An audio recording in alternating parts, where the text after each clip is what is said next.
societies and countries where the awareness of autism and various treatments available for those on the autism spectrum differ. Here families are looking around for something that would help make the life easier for the entire family. We're not just talking about those on the autism spectrum. We're talking about parents, we're talking about caregivers, we're also talking about friends, everybody. Hence, the quote by Gaston Lebon, who once wrote, "The only creed of mankind is and always has been hoping."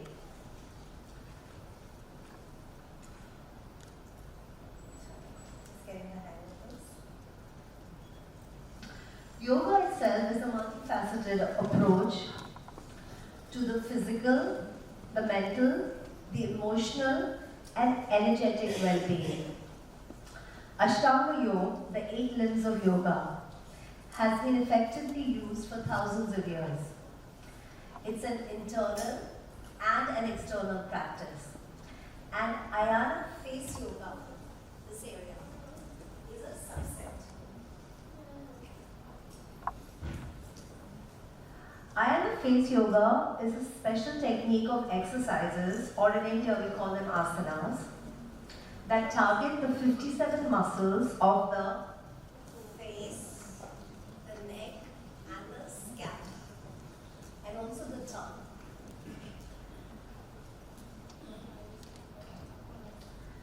It is observed when exercised, the exercises stimulate the central nervous system, the brain, the endocrine glands. Here we're talking about the pituitary and the pineal and thyroid.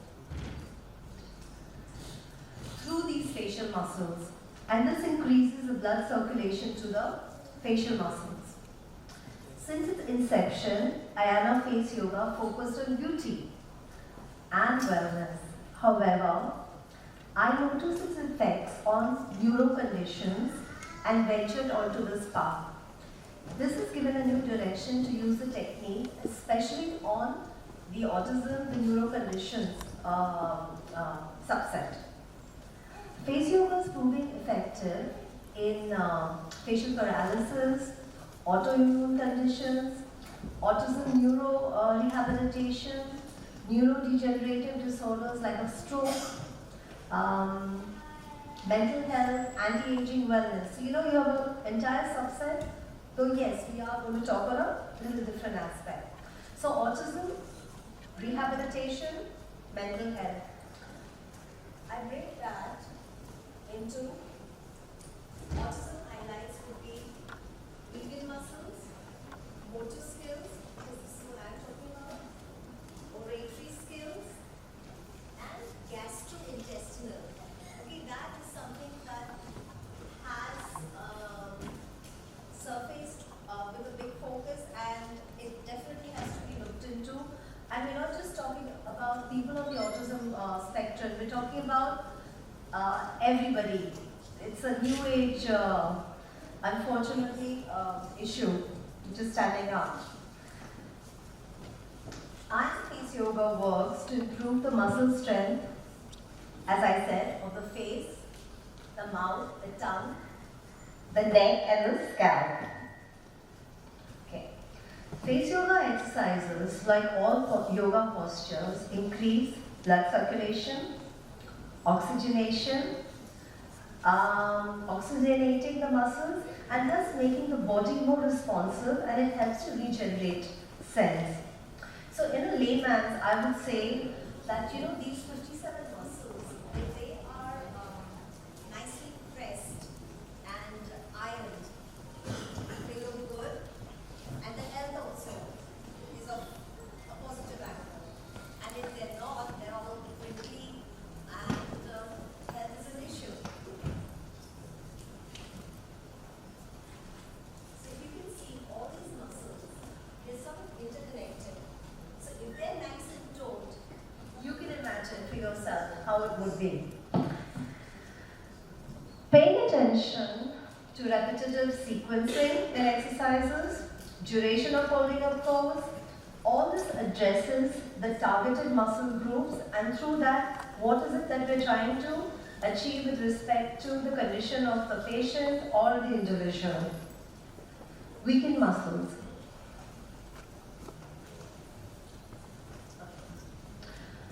Physical therapy. Now we're talking about the mouth. Just this area. The round muscles of the mouth, the ocular oris. What I'd like you to do is quite simple and interesting. Open your mouth. Just hold the position. Okay? Relax. That's not the exercise. Relax. Okay? Open your mouth and you will fold your lips over your teeth and hold. So,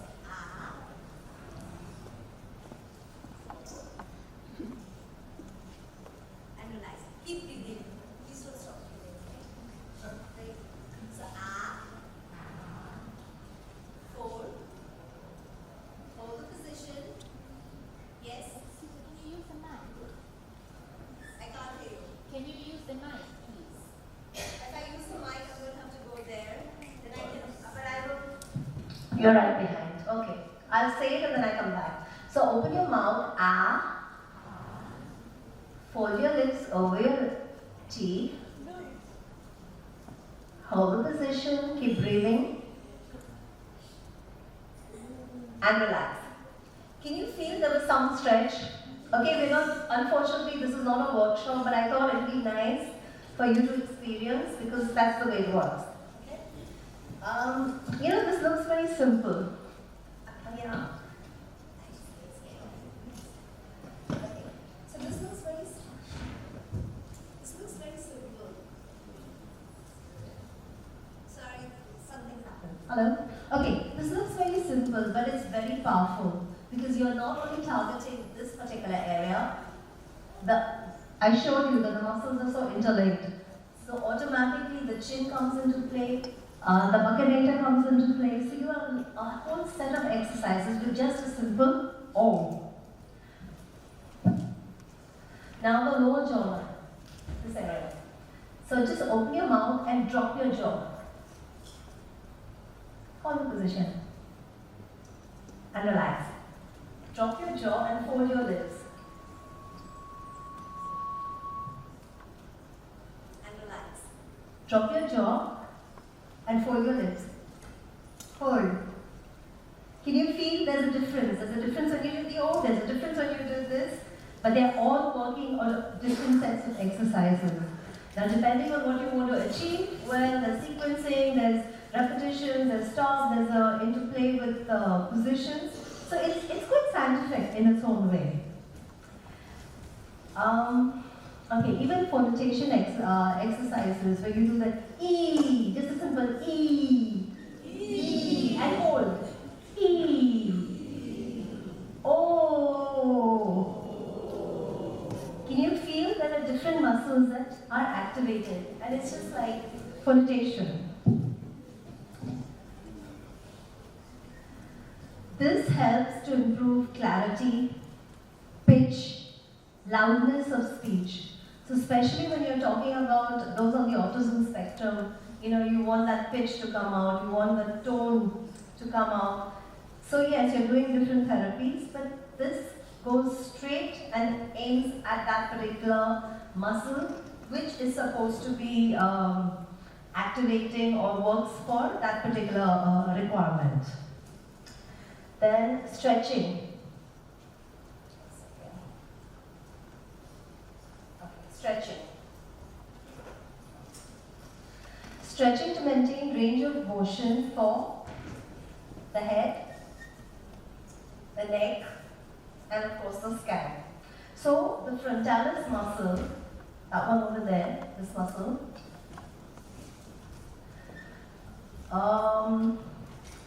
basically exercising the frontalis muscle, it lifts the eyebrows, it strengthens this particular area, and also releases tension. And a simple exercise is just stretch your neck, your chin should touch the ceiling of this convention center, stretch, stretch. Imagine you're pulling yourself out of your seat, just stretch. Feel it, just experience and relax. Now today, many of you have not been working on the frontalis muscle, so you will not feel its activation. But with time, when it's a little pumped up, you'll feel that it also takes part in this activity. Gastrointestinal reflux. Now, reflux is when the acid comes up and it comes out. When this muscle is tight and toned, that stops the acid coming out. Unfortunately, today in the corporate world, because of our lifestyles, reflux is a very common terminology. It doesn't mean that you have to be on the autism spectrum or you have to have ALS or something.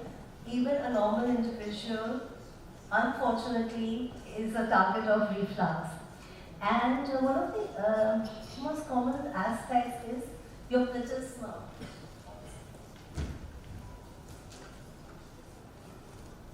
Okay, so this is your platysma. It's the thinnest muscle on your face. It's like tissue paper. Alright? And from the beauty angle, you have a lot of people and they have this wrinkly skin and say, oh my god, she's getting old. No, she's not getting old. She could be, that's different. But a lot of times, the muscle is moving away. And therefore, it's obviously, folding. Now, if you can tighten this area automatically, this is what is required when for us, for a tight platysma that stops the reflux. I'm talking to you in a layman's way. I'm not talking to you from a technical perspective. This is just to make you understand. When this is toned and tight, that helps the reflux. Okay, and gastrointestinal, especially for a lot of children that have also on the autism spectrum, is a cause of concern that we address. Yeah, let's try one exercise. Something similar. So take your hand at the top of your chin, below your chin, pull the muscle, pull that muscle right down really hard, and anchor. Anchor to your collarbone, and stretch. Look at the ceiling, it's quite nice. Just look at the ceiling, hold the position, and relax. You feel something. Every exercise is something different. Oratory skills. The muscles in the face are responsible for speech and swallowing. By isolating the muscles that control the mouth with various exercises, we can see a positive effect on overall speech quality.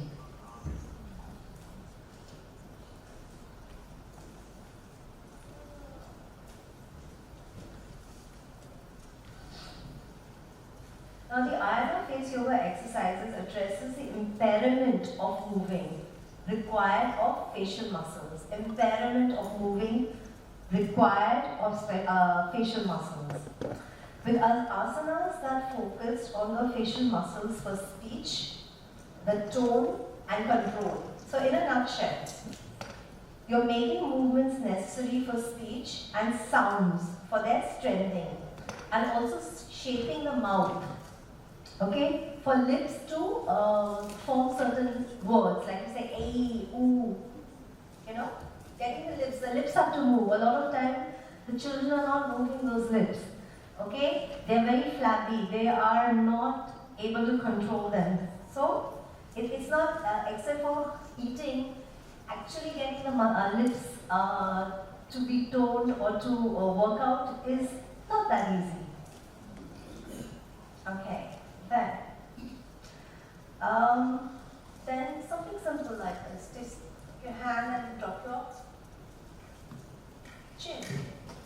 This works the myloid and digastric muscles. I can never get that still. And we encourage tongue movements inside.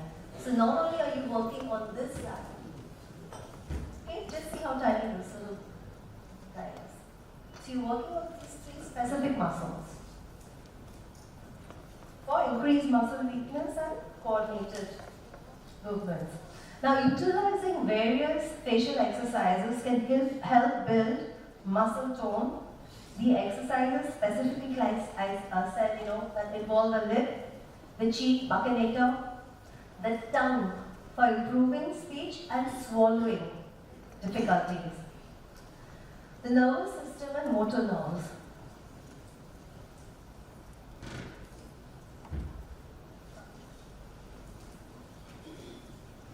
The face yoga uses principles of yoga to rejuvenate this particular area, the muscles. It includes unique exercises to strengthen, stretch, coordinate movements for autism and neuro patients. Because it's teamwork. Now, this is a very simple exercise, I forgot about this.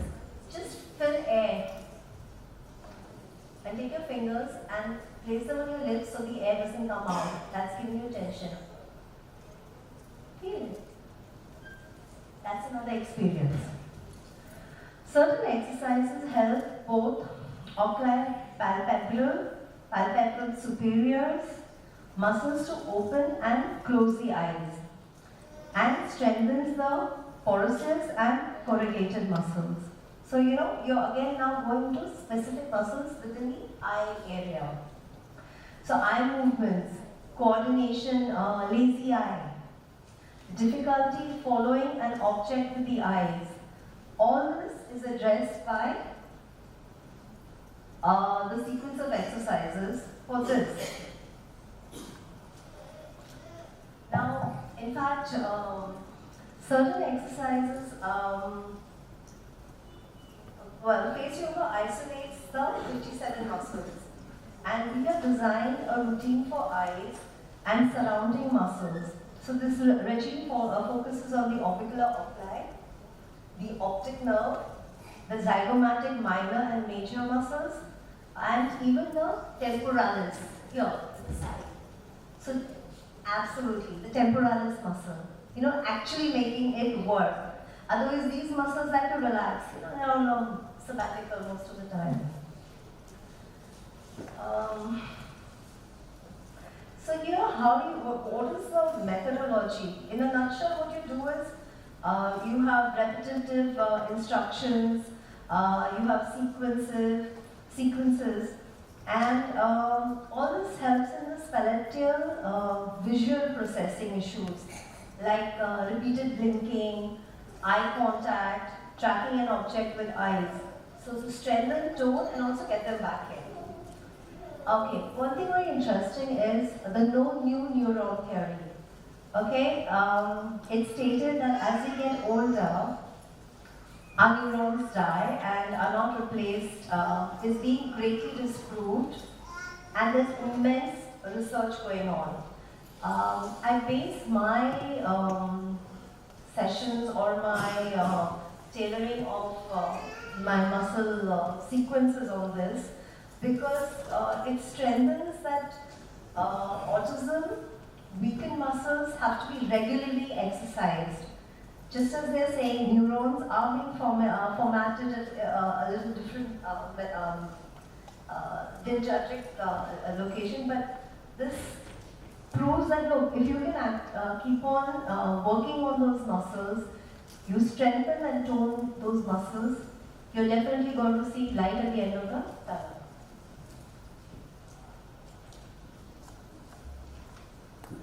Okay. I'll share a case study that we had of an autistic child.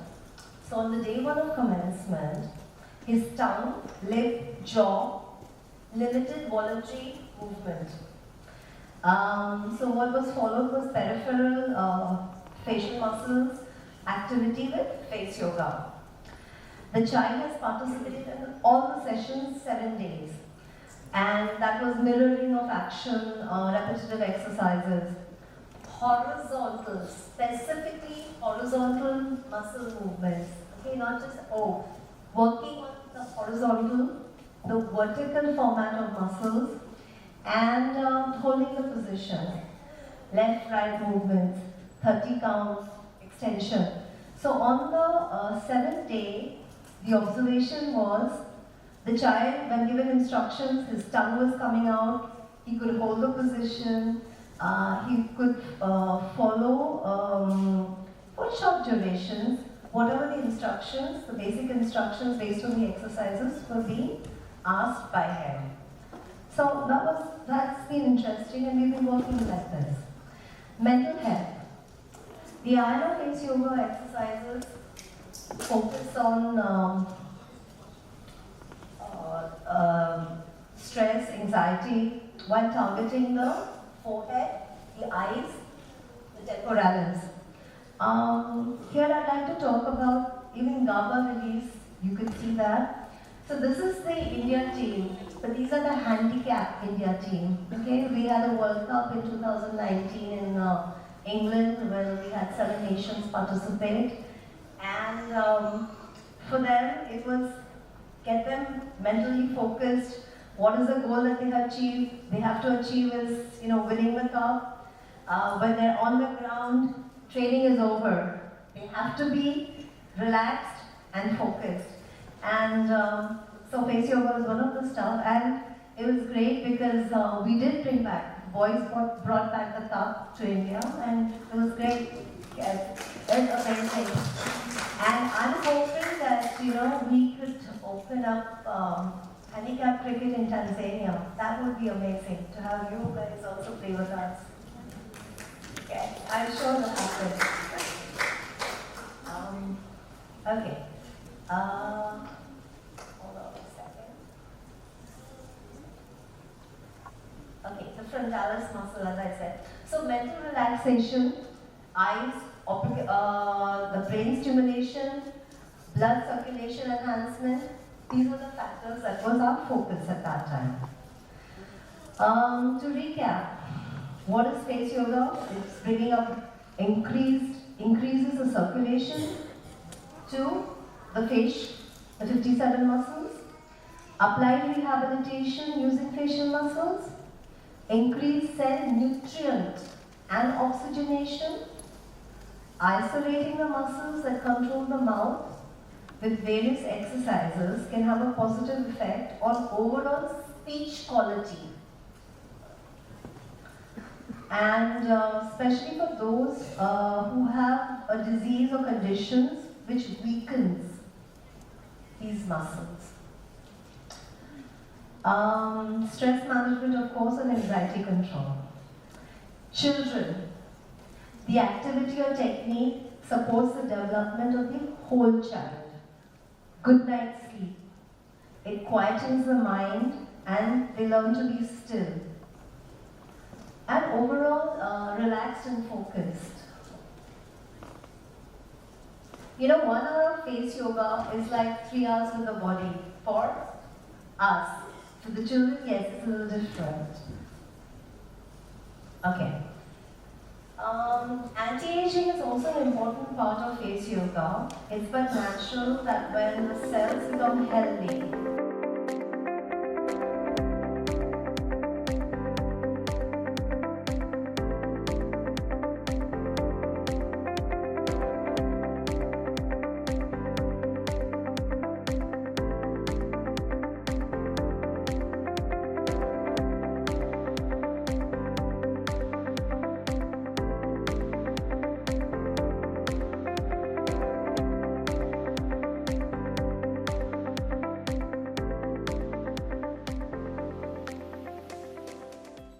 Good morning, everyone.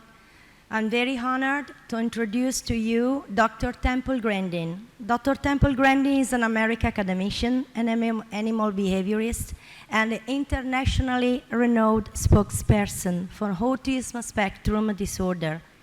Grandin is one of the first autistic people to document the insights she gained from her personal experience of autism.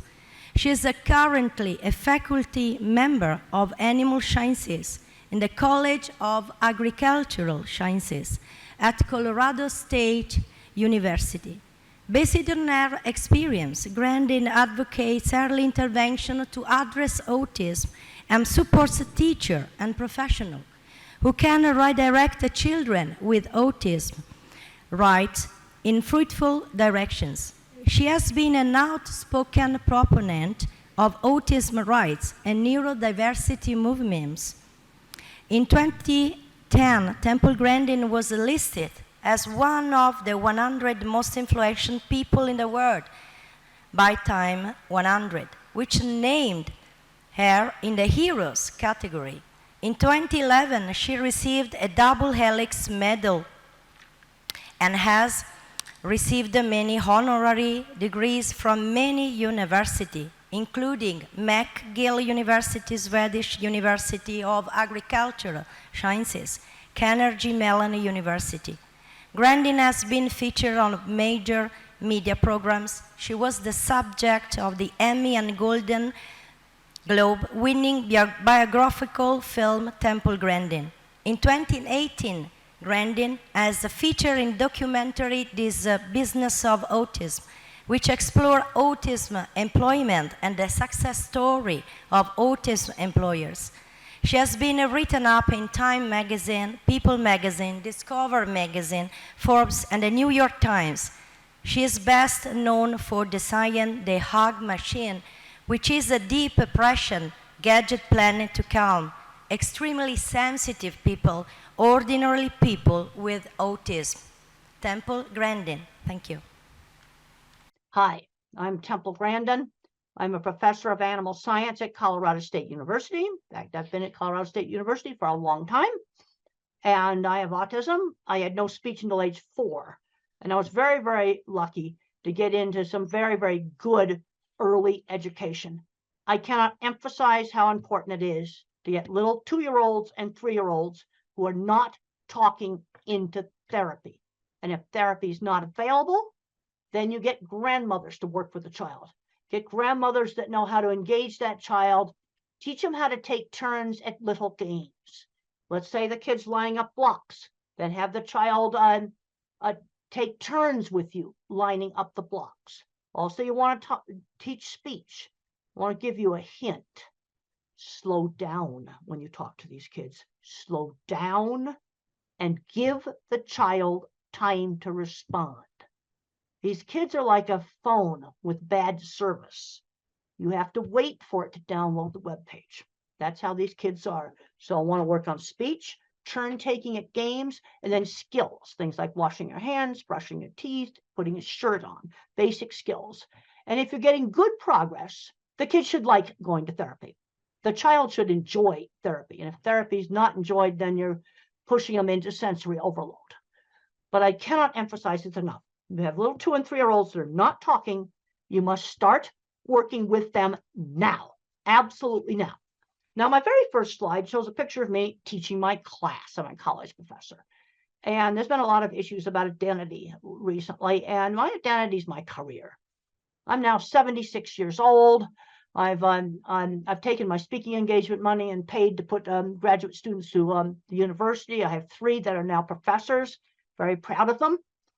And so becoming a successful university professor and designer of equipment has really made my life worthwhile. The next slide talks about brain variability.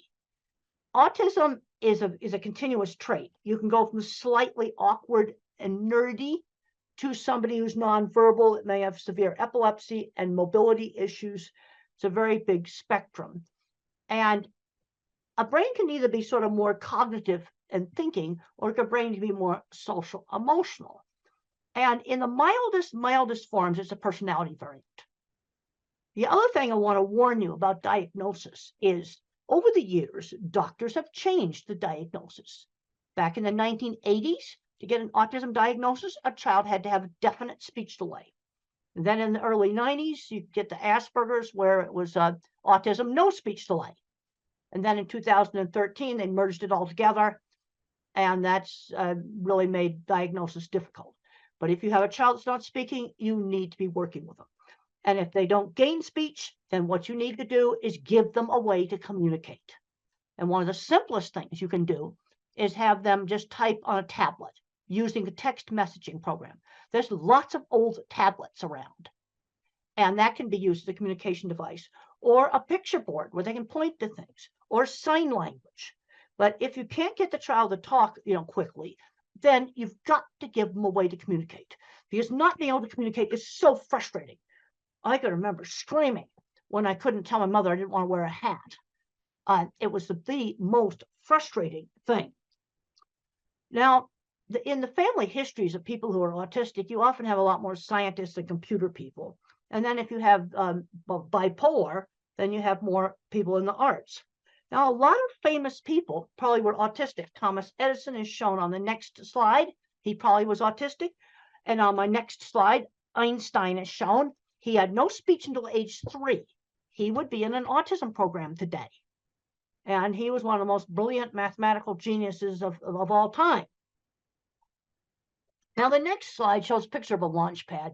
I am a real NASA geek. I really love this outer space. I wanted to go into aeronautics, but I couldn't do the math. But I love outer space. I got to visit this launch pad. Really, really cool. But there were a number of people working at NASA on things like building a launch pad and designing control rooms. They're autistic or dyslexic. When I was building equipment out in the plants, I worked with people that owned big metalworking shops that were probably autistic or dyslexic. They were the kids that were bad at math, but they could build anything. Now, the next slide talks about emotions being different. I have emotions, but the things I get emotional about is really cool stuff. Like getting to go to Cape Kennedy and watching a SpaceX launch. That was just the coolest thing. And then looking at live video feeds of some astronauts, going up to the space station in those really cool spacesuits. That's the kind of stuff that gets me turned on. And a lot of fully verbal individuals with autism don't have many friends. I'll tell you how to get friends. Friends who shared interests. You get together with the people that like horses, or you get together with people who want to train dogs, or you get together and have a chess club, or you go into robotics club, or you're in music, doing music together. Friends who shared interests. I was bullied and teased in school, and the only places I was not bullied and teased was friends who shared interests. And for me, it was model rockets, electronics, circuit boards, and horses. Those were places where I had friends. For somebody else, it was something different. Now, I got very emotional. The next slide shows a picture of Saturn. We can skip over that. And then the next slide shows a little Voyager satellite. This satellite is really, really getting old. But there's an ancient old scientist, he's in his 80s, named Ed Stone. He is still communicating with it. Yeah, still communicating with it. I get emotional about that. Ed Stone is communicating with this ancient satellite. I think it's 40 years old now. And it's his life. You see, I can relate to that because it's just something so cool. The next slide shows the ultimate NASA geek out.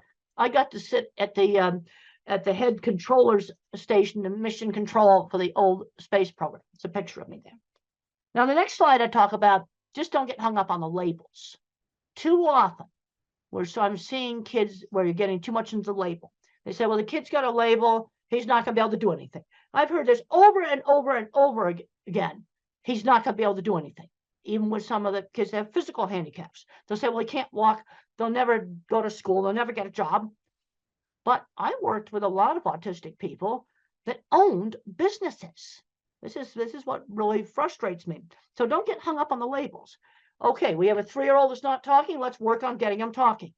And we also have to get them out doing things. Don't just hide the kid at home. Take them out shopping and turn shopping into a learning experience. Well, let's talk about different kinds of rice. I know in India, there's all different kinds of rice, curry sauces and things like that. Let's let him pick out some of the things. Or you can say, well, Dad likes this food. Go get it off the shelf. Turn it into kind of a turn-taking game. Get them interacting, getting them to help with chores in the house. Now, I have grandparents. On the next slide, grandparents come up to me all the time, and they discover they're autistic when the kids get diagnosed, and they would be the milder type, probably with no speech delay. And where that diagnosis really helped that adult is it helped them with their relationships. That's where it really, really helped them. Because then I had a lady come up to me at the airport. She said to me, well, that my book, Thinking in Pictures, helped her understand her engineer husband. There's my book, Thinking in Pictures, my old autobiography, Thinking in Pictures. She now understood her engineer husband, who, now that she had found out that about autism. You know, these kind of things are coming up all the time. But I'm seeing too many kids today ending up playing video games all day, and they're not doing anything else. They're not working in the video game industry. And I don't recommend the video game industry because a lot of that work's going to get replaced by artificial intelligence. I'll tell you the work that's not going to get replaced. Kinds of stuff that I did. Fixing motorcycles. That's not going to get replaced. AI is not going to do that. Hands-on jobs, a nurse, somebody who's a very good motorcycle mechanic. That's not going to get replaced by AI. And since I've been traveling really heavy now, I'm seeing lots of elevators that need fixing. And AI is not going to fix elevators, and elevators are not going to go away. So I'm going to tend to really emphasize the hands-on jobs, because those are the jobs that AI will not take out. It's going to take out some programming jobs. Now, the next slide shows me standing in front of the vehicle assembly building. And I got really, really, really emotional, because that's the most fantastic thing that us old folks did, was go to the moon. And the next slide shows pictures inside the vehicle assembly building. And I got on the roof, and I found out later on I wasn't supposed to be on the roof. But that was just so much fun. So much fun. Okay, the next slide talks about some sort of foundation principles in working with these kids. Sudden surprises scare. Okay, so let's say, for example, a child has to go to a new school, or you're going to go visit some new friends. Maybe you show some pictures of their house. You show some pictures of the school. So it's not such a surprise. Okay, let's say they're going to travel on an airplane. Well, let's look at videos of airplanes. Maybe go to the airport and watch them take off. You want to reduce the surprise factor. The other thing you need to do is stretch these kids. We don't force them into something where they're going to get into sensory overload, but stretch them and then give them some choices. Well, we could do this game or that game. We could go to this store or that store. You give them some choices, and we've got to limit the amount of time they're spending just tuning out on phones and other electronics. Now, don't recommend it, banning it. Don't want to ban it. But what we need to be doing, an hour a day is plenty. The next slide shows just a picture of a really, really good teacher. And a good teacher knows how to kind of gently engage a child without causing sensory overload. The next slide just emphasizes the importance of turn taking in a game. And if you were to use a game that's on a phone, I want one phone physically passed back and forth. Physically pass the phone back and forth. So it's a true interaction. Now, the next slide talks about teachable moments. This is a 1950s way of parenting. And I think it's a really good way of parenting. If I made a mistake, we had sit-down meals, you had to eat properly. And if I stuck my finger in the mashed potatoes, mother did not scream no. She would say, use the fork. Okay, or if you have chopsticks or whatever, you use them. You use the utensils. She'd give the instruction instead of saying no. That's really important. Just quietly give the instruction. Now, obviously, if the child ran in the street, you'd have to, but I'm talking about things like maybe touching too much stuff in a store. You might say, only touch the things that you're going to buy. You give the instruction quietly. Okay, the next slide just talks about limiting video games.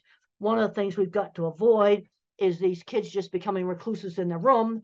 But then on the other hand, due to problems with sensory, and sensory problems are real, some of these kids need some time just to calm down, just some time to chill. And that is okay.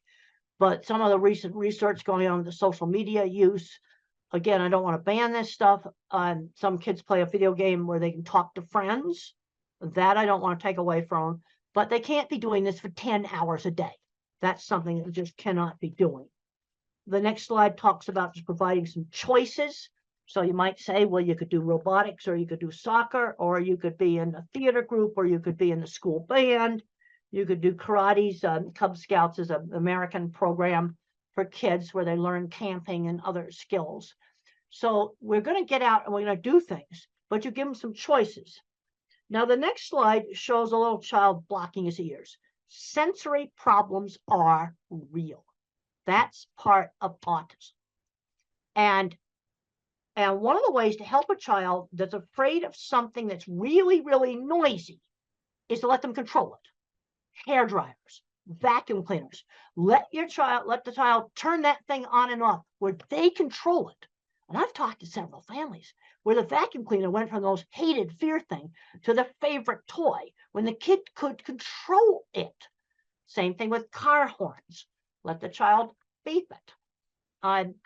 Now, if some kids wear ear protectors all the time to block out sound, if you wear those all the time, sound sensitivity will get worse. That is something you do not want to do. But to give you control, you can have those headphones with you all the time. Have them with you. They can be around your neck. They can be on the top of your head.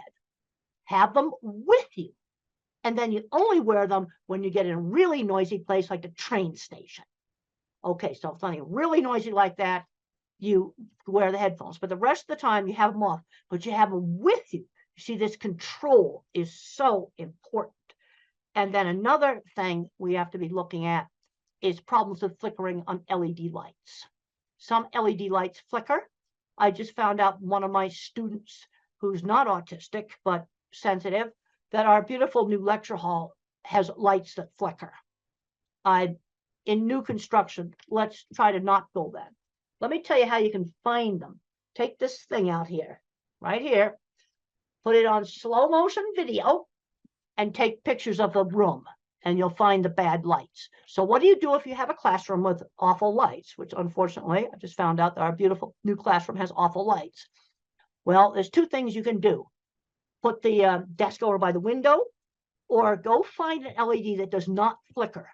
Put it in a lamp that the child could bring to school and put next to the desk, and wear a hat with a brim. That will also help block out the ceiling lights. Just want to try to give you simple stuff that you can go. Now you can skip over the slide here about the headphones. We already talked about that. The next slide talks about sensory perception and autism. And these sensory sensitivities are part of the neurobiology of autism. And they're very variable. Like, I do not have visual sensitivities. I teach classes in this classroom. I didn't see it flicker. You see, this is where autism is so variable. One individual or adult will have problems with lights flickering. Also, you can get it in some dyslexics, not all of them. Also, some head injuries, too, can also give problems with lights flickering. But sensory problems go with it. Then the next slide talks about just checking for deafness. Auditory threshold's normal, but there's a problem with auditory detail. It's very important when you're teaching these kids speech, slow down when you talk to them. Because when the parents talk fast, blah, blah, blah, blah, blah, blah, just want to blabber, you got to slow down when you talk to them. Give the child time to respond. They're like a phone with a bad connection. Give them time to respond. And even though the threshold for hearing a faint sound, if let's just give an example. If I said the word dog, maybe the child just hears oh. So when my speech teacher worked with me, they'd go dog, and then they'd go dog, really slowing down and enunciating the sounds. Now, there's three basic ways that speech can have problems. I had problems with hearing auditory detail. That's an auditory processing problem. Then I had problems with getting my speech out, almost like a stutter. But now the next slide just talks about echolalic kids. Echolalic kids are the ones that will recite TV show and movie scripts, things that they've listened to over and over and over again. But the problem is they don't know what the speech means. They don't know what it means. So what you have to do is find some lines from that movie that you can put in a real situation. I was just up in Canada, and a teacher told me that this little boy sung on Yellow School Bus, something he'd heard, Yellow School Bus. And I said, that's an easy one. When you go out to the school bus, which happens to be yellow, you say Yellow School Bus, that line from the script, just as you're going up to the yellow school bus. And you've taken that out of that out of the script of some, kids program thing that they've played over and over again. And then it tends to be something they've played over and over again that they pick up these lines from. The next thing I talk about is attention shifting slowness. You see, if you're a phone with only one bar of service or a computer with a very small processor, it's hard for me to multitask. It's hard for me to switch attention back and forth. This is why multitasking jobs can be so difficult. Like a busy takeout window or a very busy restaurant where they just have to dish out a lot of orders all at once. That'll be a problem. The next slide shows it's an old study done by Ami Klin with some of the very early eye tracking software. And they watched a movie called Who's Afraid of Virginia Woolf, an old black and white movie.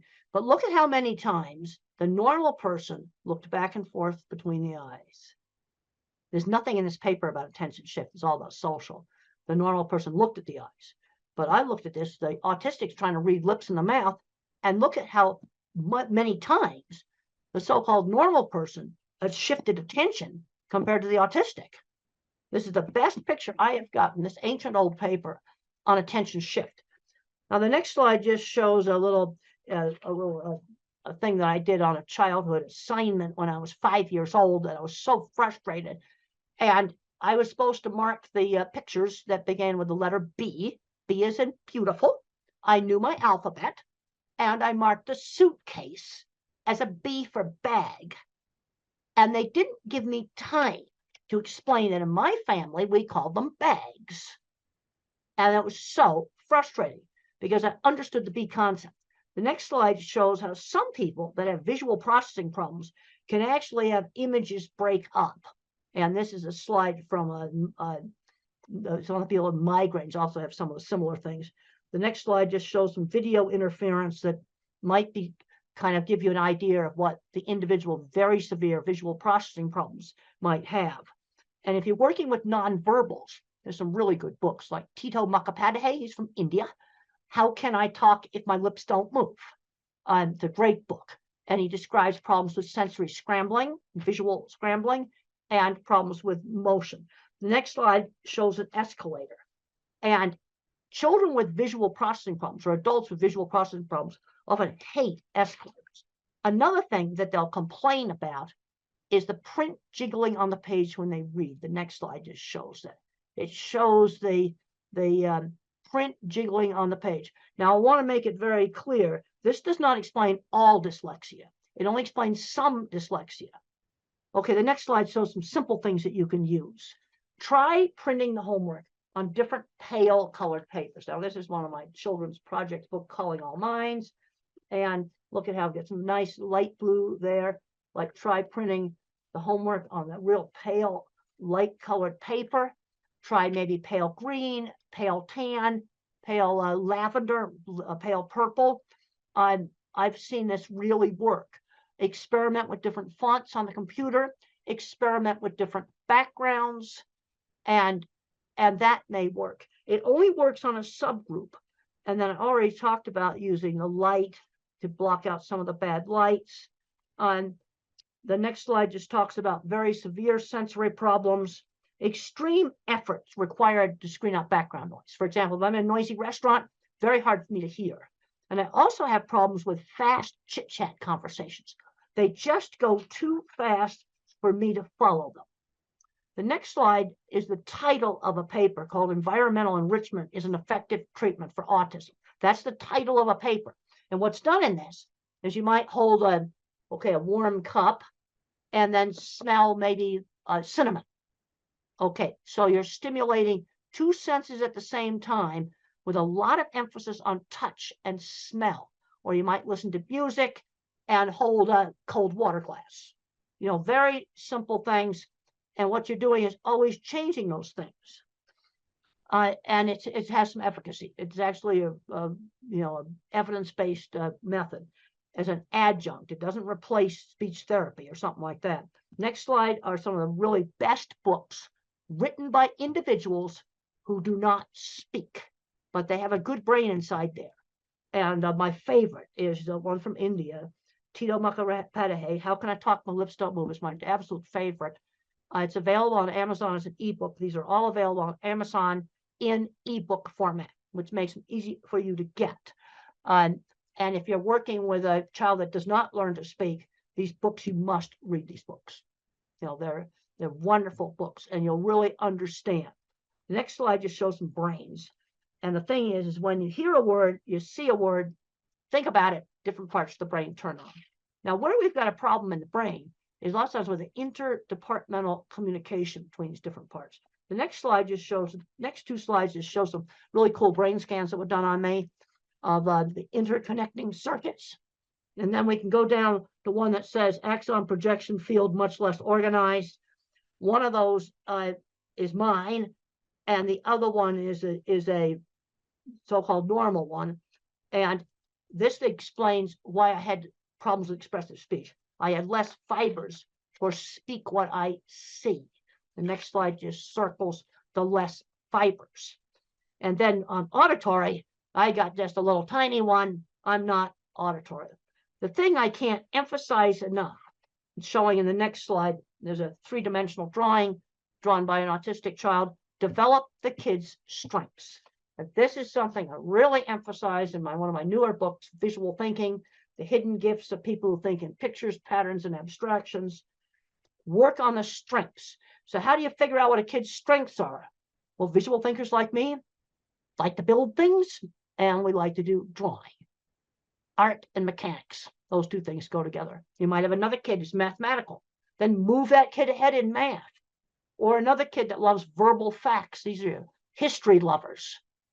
And move them ahead in the thing that they're good at. The next slide just talks about my ability in art was always encouraged. And I was encouraged to do lots of different art, because a lot of these kids just want to do the same anime character over and over and over again. And people get bored with that. No, we need to be broadening it out. I would draw a horse head. Let's draw the whole horse. Now, the next slide just shows how I see movies in my head. Everything I think about is a picture. Where the mathematical find things in patterns, I think in pictures. Also, really pay attention to detail. I've got a picture there of eclipse shadows through a tree. And being a visual thinker, somebody who really thinks in pictures, this was really an asset for me in animal behavior, because I looked at what the animals were looking at. That's what I did. Other people couldn't, that think in words. They couldn't understand, why would I want to look at what cattle were looking at? That's kind of ridiculous, but it's important. Next slide just shows seeing a car through the fence, picking up little details in the environment. Animals live in a sensory-based world. They don't live in a word-based world. They live in a sensory-based world. Next slide just talks about some things that have been learned about autism on auditory capacity, much really good pitch discrimination, hearing unexpected sounds. The next slide just shows a curved cattle handling facility. Being a visual thinker really helped me in my work. It was really, really good. The next slide shows how they recreated one of my projects for the HBO movie. And one thing about the HBO movie, Temple Grandin, that is available from the streaming services, it shows how I think visually. It is absolutely accurate on how I think visually. Next slide just shows starting my career in construction and design. And mentors are important. My mother, my speech teacher, my third grade teacher. I had a great science teacher who encouraged me and got me interested in studying. And then there was a man named Jim Uhl who saw my skills and mentored me in getting my business started. And the next slide just shows one of my drawings. One of the things I learned is when you're weird, when you go for an interview, I would just show off my drawings. I would just show off my work. Here's some right here that I like to show off on Zoom. I would simply show my work, show the portfolio, rather than just trying to do the interview. The next slide just talks about showing the portfolio. I would show off the work. Or if if somebody's really good at a lot of computer stuff, they might show off a computer they built, or show off some programming they did. Sell the work rather than yourself. The next slide just shows big, complicated piece of equipment. Yes, I worked with people that had autism that built these things. This is what gets me very frustrated as I go back and forth between the educational world and the autism world, and the industrial world. We have a big issue right now with skill loss. We don't have anybody to fix the elevators. They're in the basement playing video games on an autism diagnosis. Next slide just shows some people looking at it, and just mentioned that there was a lot of autistic people that I worked with that owned shops. But one of the mistakes that's been made in a lot of countries is taking the hands-on classes out.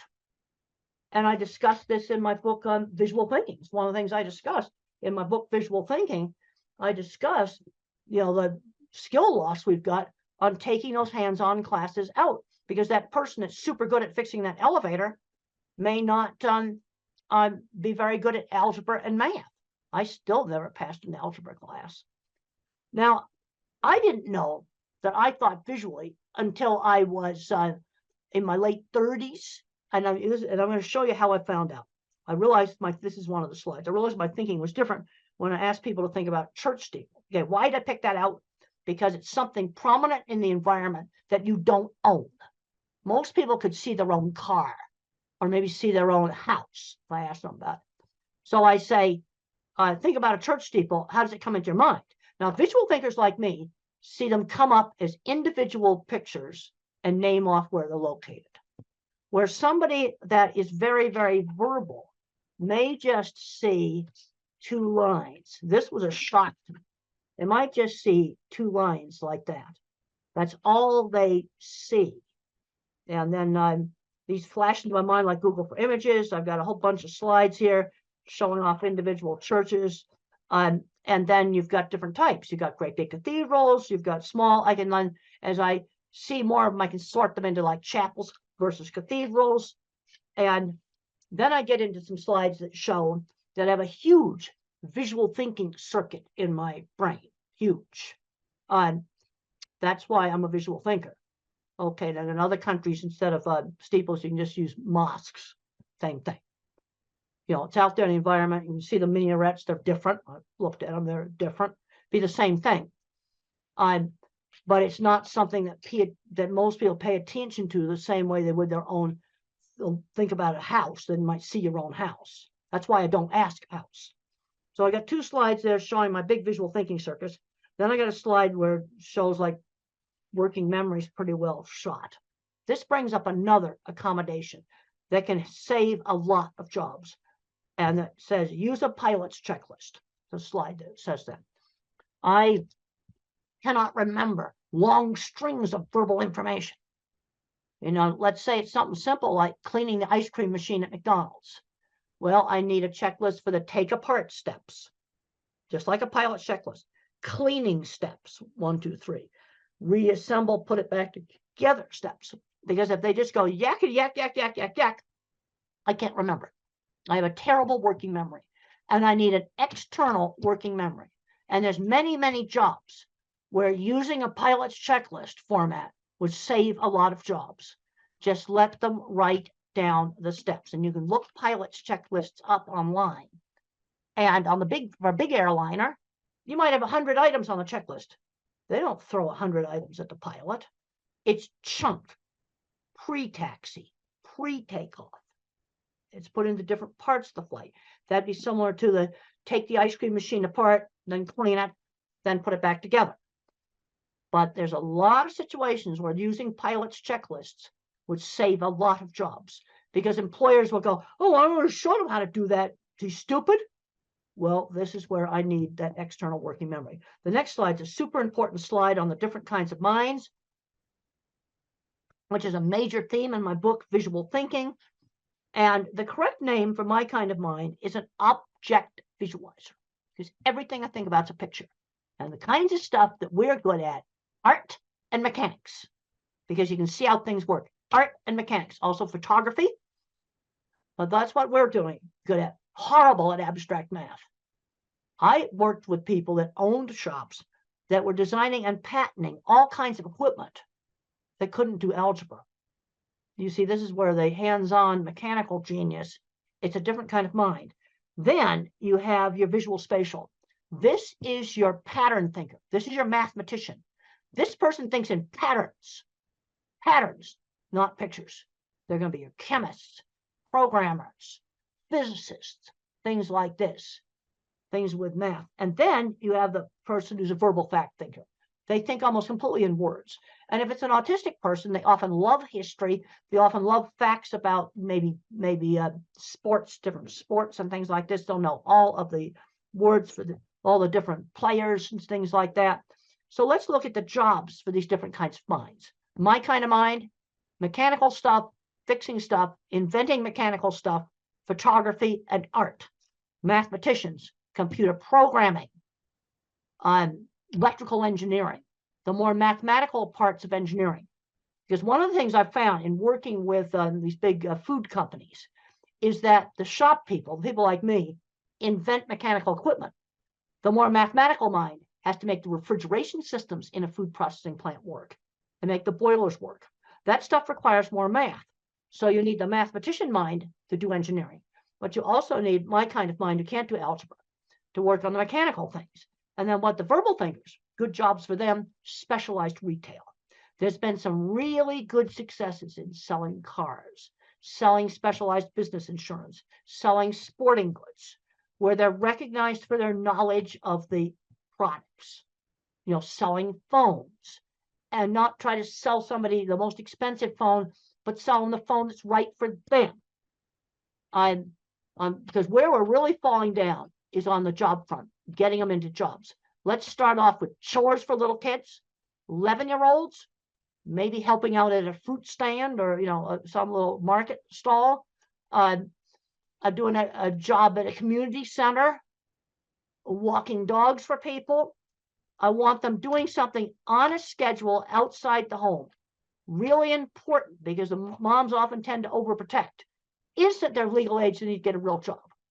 And you need to just figure it out in the neighborhood. This is one thing I've noticed when I've gone to a lot of countries. There's a lot of little tiny small shops.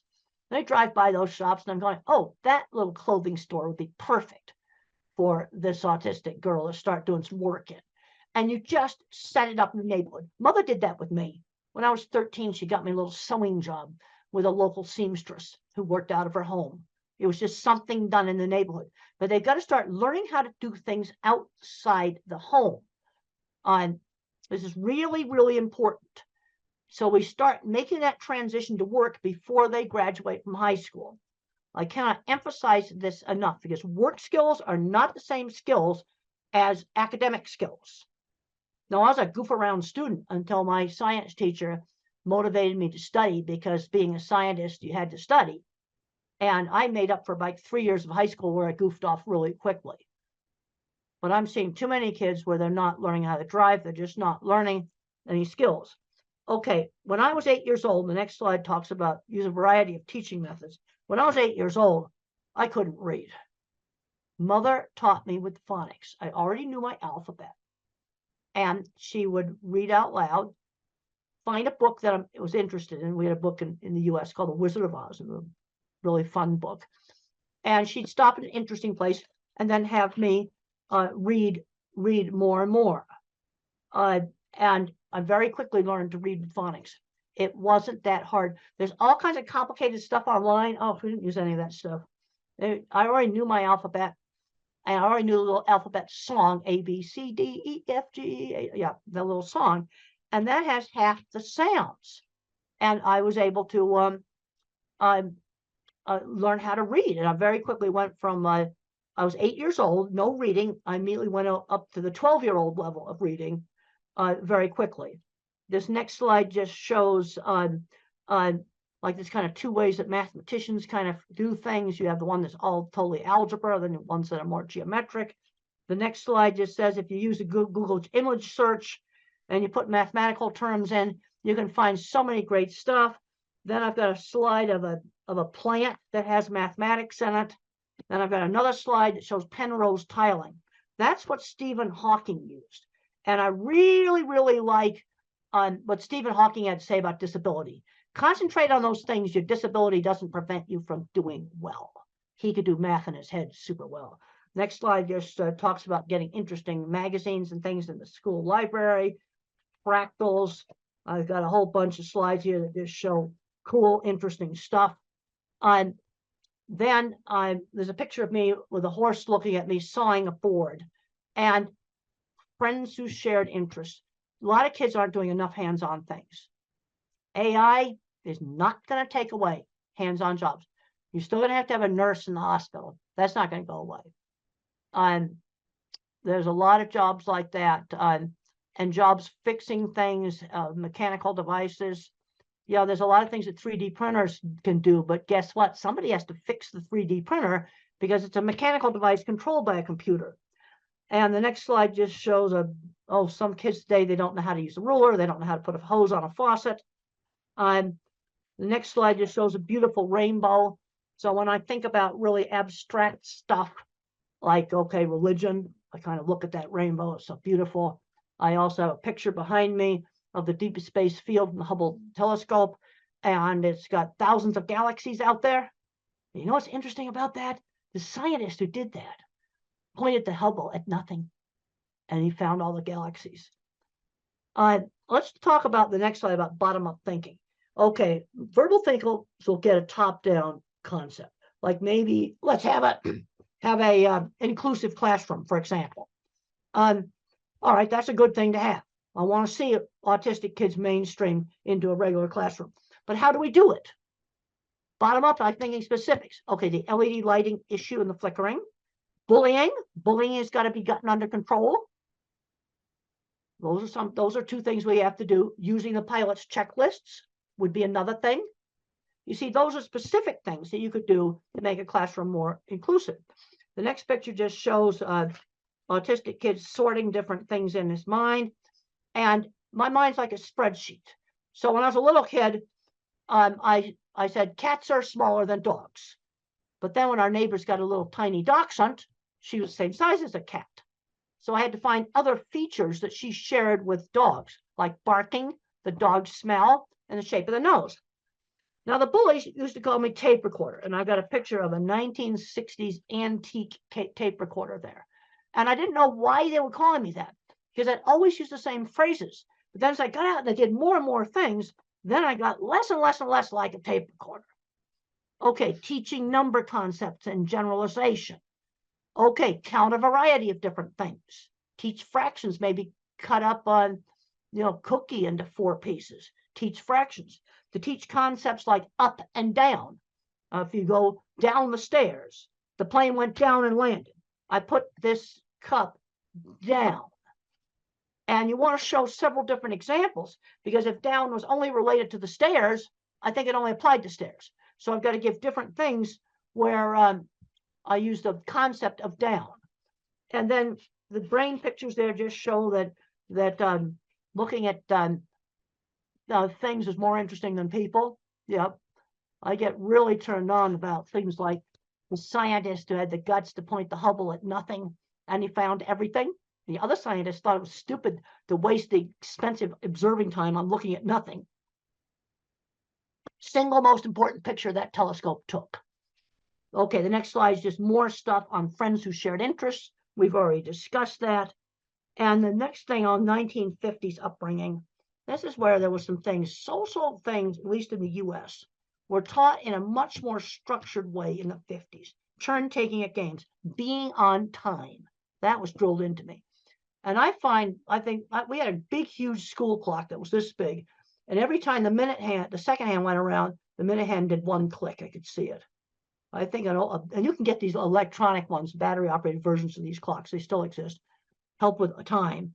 And then sometimes you got to do an activity you don't really like because somebody else in the family wants to do it. That gets back to turn taking. The other thing that really helped me, and it helped a lot of kids in the 50s, is party hosts and hostesses. In the 50s, when we were 7 and 8 years old, we had to dress up in our good clothes, and we had to pass the snacks around, greet the guests, be little hosts at the parties. And my brother's not autistic. He hated those parties, but he admitted they helped him become a bank vice president. Because I just read in the Wall Street Journal just the other day that college students are just scared to death to go up and talk face to face. Those parties were important, and they're an easy thing to do, and they don't cost anything. And then just being cute to say please and thank you. Basic polite, what I'm going to call just being polite. You cannot be a rude, filthy, dirty slob. Okay, there's a lot of concern now about masking, and there's some hypersocial stuff I can't do. You can be eccentric. I dress kind of eccentric, but you cannot be a rude, filthy, dirty slob. And there's a scene in the movie where my boss slammed down a deodorant and said, "You stink, use it." Yeah. Hygiene, yes, you're going to have to clean that one up. Just that simple. The other thing that's really important, shown on the next slide, is how parents and the teachers need to work together as a team, where the rules are the same at home and school.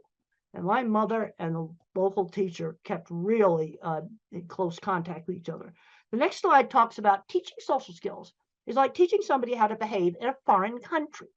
Like, for example, in the Middle East, if I were to lift up my foot right now, my hand up, not my foot, I won't actually do something that's rude in the Middle East. Put my foot up and show it to the screen, that would be the rudest thing I could do. Now, normally I wouldn't do that anyway, but there'd be other situations where I might just accidentally do that. I have no way of knowing that's rude unless somebody tells me. Well, that's sort of how teaching everything is. Teaching shaking hands, ordering. I'm seeing kids that have never ordered food in restaurants. That's ridiculous. Shopping. 16-year-olds doing well in school and they've never gone shopping by themselves. This is ridiculous. The next slide, I got to visit the Jet Propulsion Lab. Those are the guys that run mission control. Eccentric's fine. Red hair is fine. Dyed hair is fine. Filthy, dirty slobs are not okay. Now, the other thing just shows some of NASA work stuff. And when the space shuttle got canceled, the scientists cried. It was the saddest thing you ever saw. Anger doesn't cut it at work. People who throw tools get fired at NASA. Now, I'm trying to get through all of this to stay within the hour. I think I'll be able to do it. Now, rules. Which rules do I really have to obey? Now, I have to obey, you don't do really bad things. No, like just break into stores and steal stuff, destroy property, kill people. These are things that in most societies you just don't do. Then you have the courtesy rules. They're different in different cultures. Saying please and thank you, for example. Then you have illegal but not bad. Those are some rules you can break. A little bit of speeding is okay. Too much speeding, absolutely not. And then you have rules. I call them the sins of the system.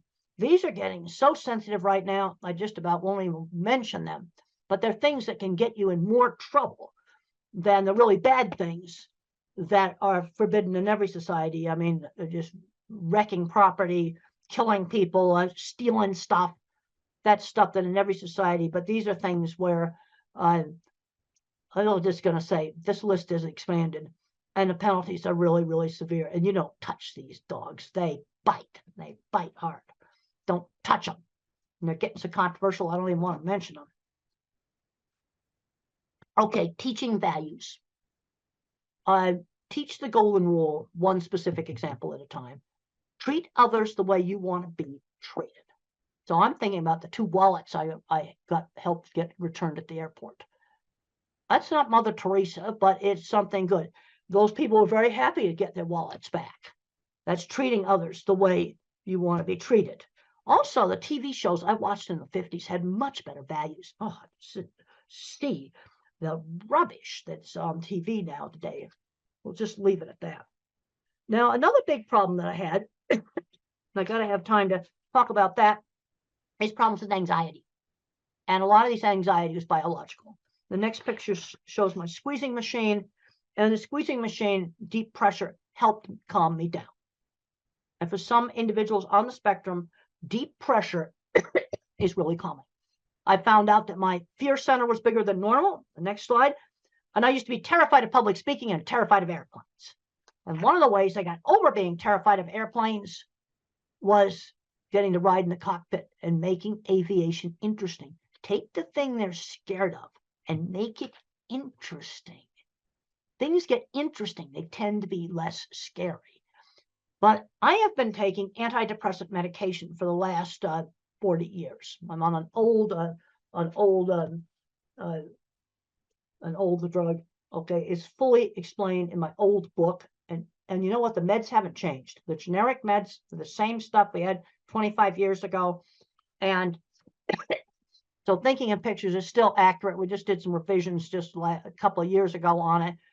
And if you're thinking about, especially for a teenager or adult taking medication, I'd recommend reading a chapter that I call A Believer in Biochemistry.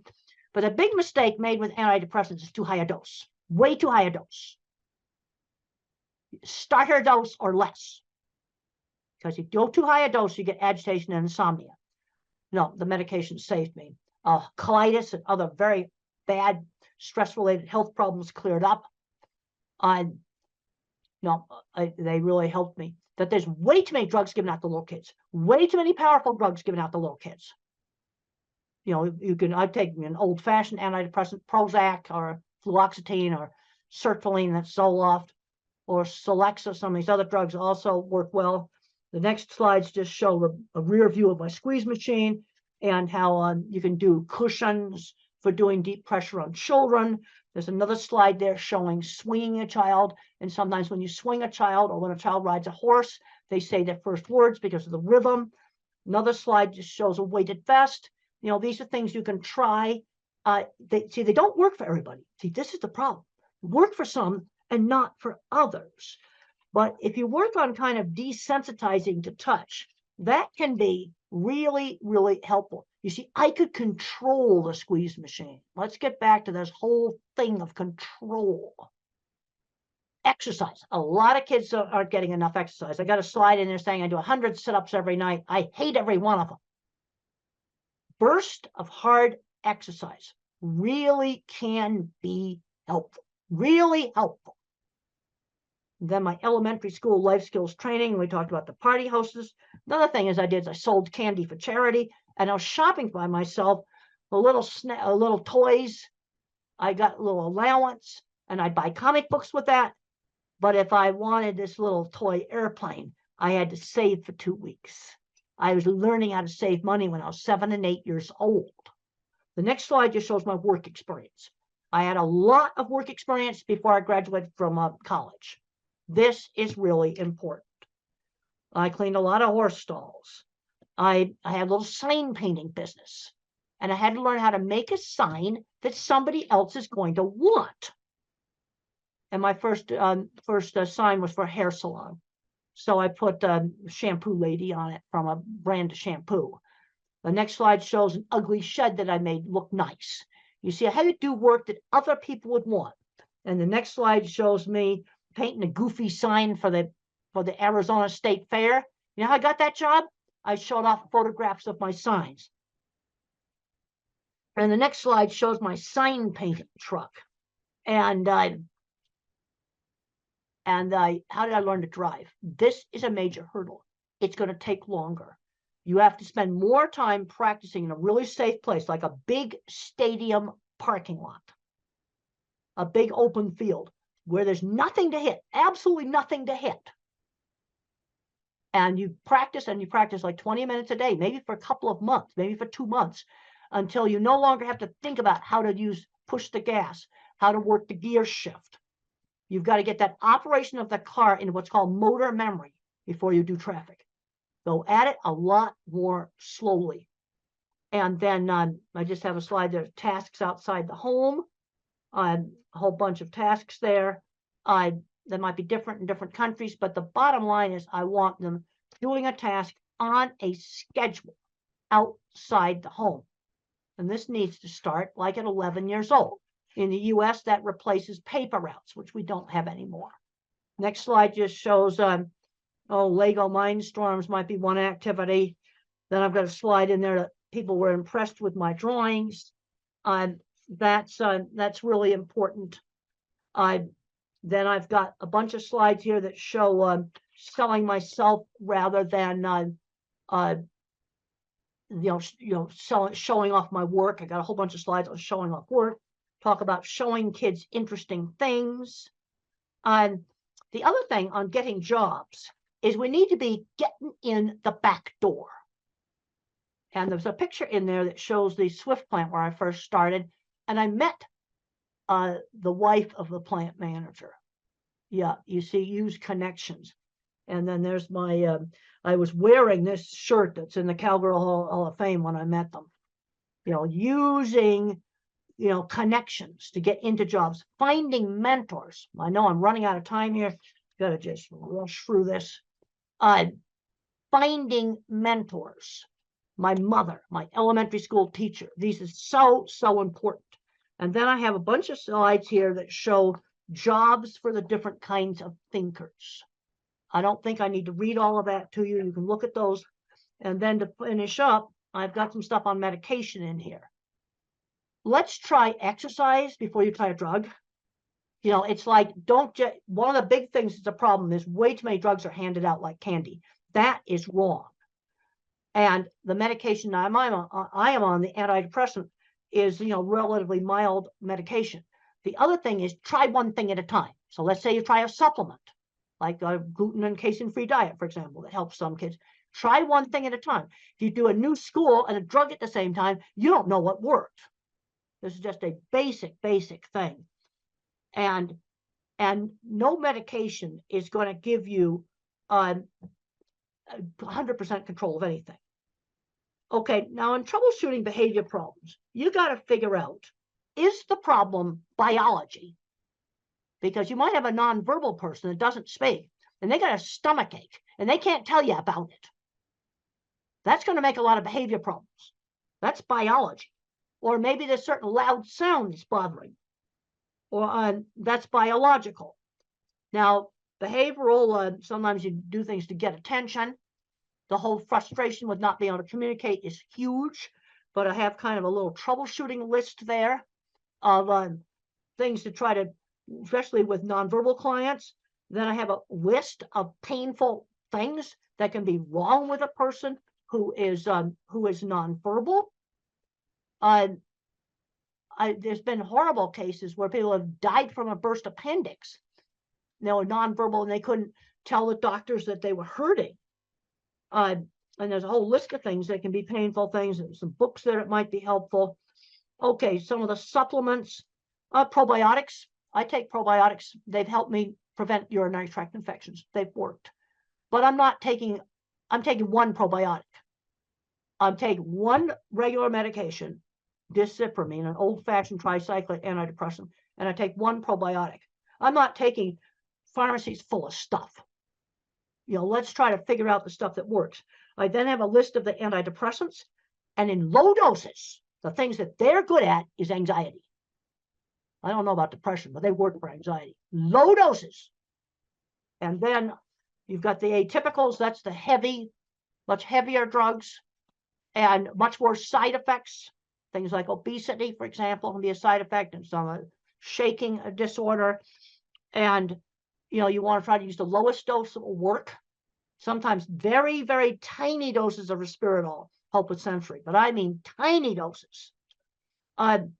Another low dose principle, use the lowest dose that works. And then for some of the problems with anxiety, sometimes blood pressure pills work. And I've got a slide there that has blood pressure meds on it. And then epilepsy drugs. You can sometimes get outbursts that are actually psychomotor epilepsies. And they're completely random. They can be calm listening to music and have an attack, and we treat it with epilepsy drugs. So that's kind of getting near the end of this. Look up interactions. I'm finding that, you know, let's say you're taking 4 different medications, make sure they don't interact with each other. And you can look that stuff online. It's readily available. But there's a tendency sometimes to just, okay, we got one little problem, we just throw another drug at it. That's wrong. But on the other hand, I'm not anti-drug because I think this medication saved me that I'm on. And I write about it in this book. And even though it's 27 years old, it's still accurate because the generic stuff's still the same. And I'm taking a probiotic that prevents urinary tract infections that the doctors couldn't figure out how to stop my urinary tract infections. Now I just take it. They gave me antibiotics to clear it up. And then what the probiotic does is it prevents it. And that's worked for me. Now but that's 2 things. That's not shelffuls of stuff. Well, I think we've run out of time. I had an hour, and it's been wonderful talking to you by video. I think we've covered a lot of stuff, and it's been great to be here by video. And I want to thank the hosts there for staying on and letting me talk to you, because I do a much better talk when I got people there I can see and talk to. Okay, thank you.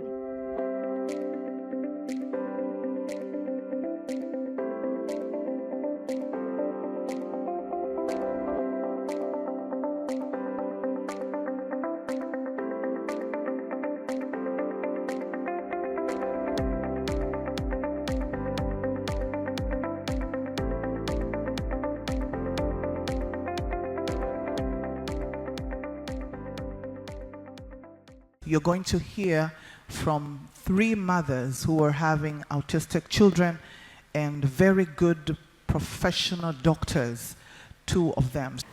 So maybe I can start as a parent, and I know most of us parents here would be wondering, especially parents from Africa.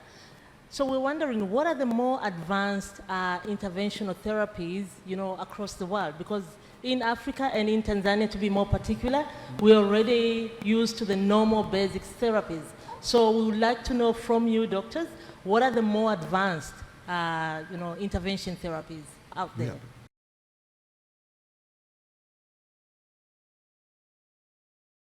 Thank you, Sarah. So, I think you want to know about the rehabilitation therapies. Exactly. So, as we know that the pillar stone or the basic conventional treatment for autism is neurorehabilitation, and that's the foundation on which the whole treatment for autism or cerebral palsy or intellectual disability basically leans on. So, of course, all of you know about occupational therapy and speech therapy, and we also do physiotherapy as well as special education and ABA therapy. So these are very important and have been tried and tested for many years now. But what we also have, especially in India now, we have aquatic therapy. So aquatic therapy is, children love water, right? So basically if you make them like swim in water or do specific therapies in water, they calm down better and it helps them concentrate better, their coordination improves. So coordination is one of the major issues in children with autism. So aquatic therapy has a big role to play in a comprehensive part, as being part of a comprehensive treatment for autism. Apart from that, of course, sensory integration therapy. We are aware of sensory integration therapy as a part of occupational therapy, but it's a science in itself because the information processing is a problem in children with autism. So sensory integration therapy, then art-based therapies, animal therapy. I think it's a beautiful therapy. Children are very sensitive and the animals are so sensitive, like we have trained dogs and horses are a very good medium who sense the children's despair or their moods very well and help them settle down, and they work together beautifully. So animal-based therapy has come up as a part of, as one of the treatments for autism. So what we believe in India and in Neurogen is that it's important to do teamwork.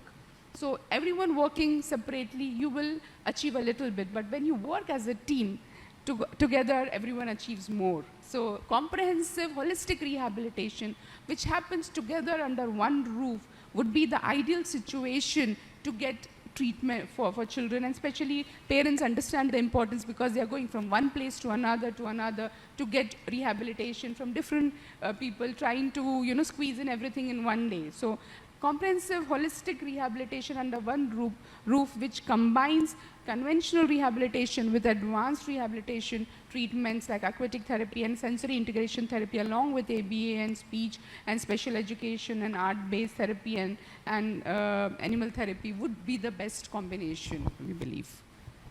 Thank you very much. Thank you, Dr. Nandini. That was very well answered. But to answer your question, what is required, as Dr. Nandini said, is comprehensive rehab.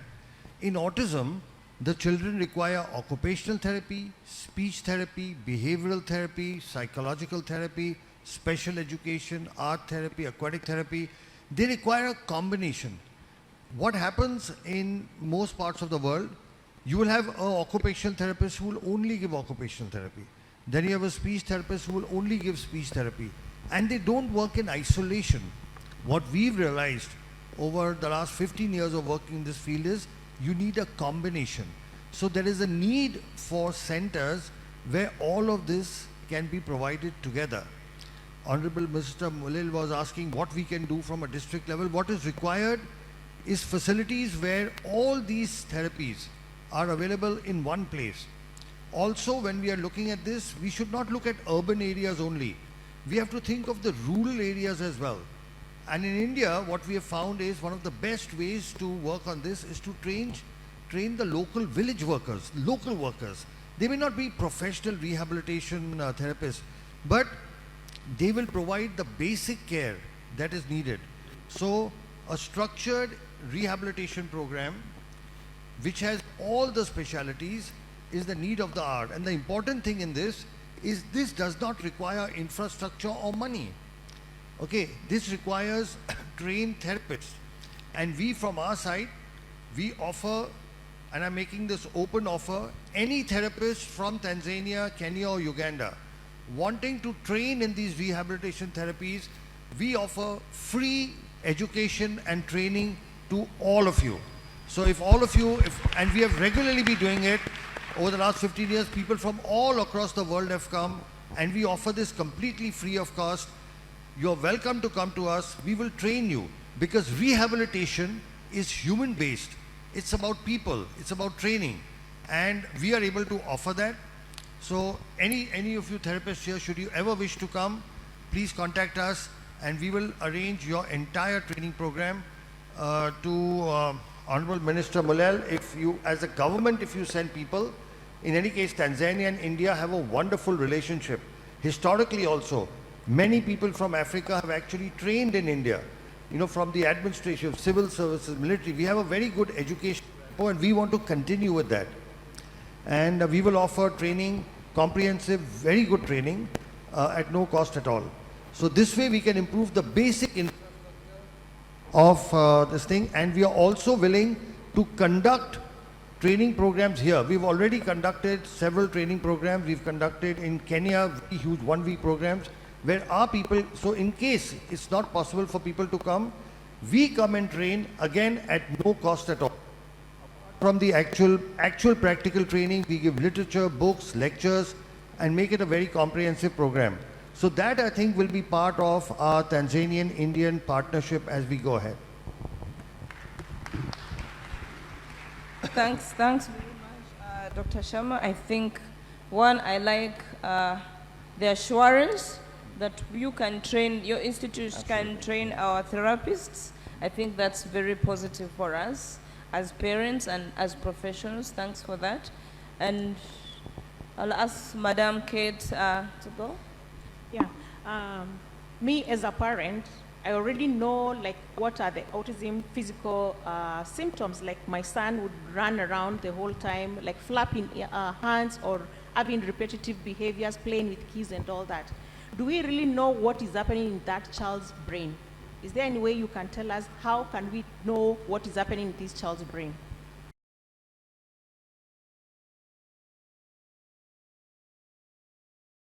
It's really important because so many parents come to us and say, oh, my child looks absolutely fine. What exactly is wrong? You know, people say that there is something wrong in the brain, but how do we know? The MRI, most times MRI is not done, and even if it's done, the structure seems to be fine.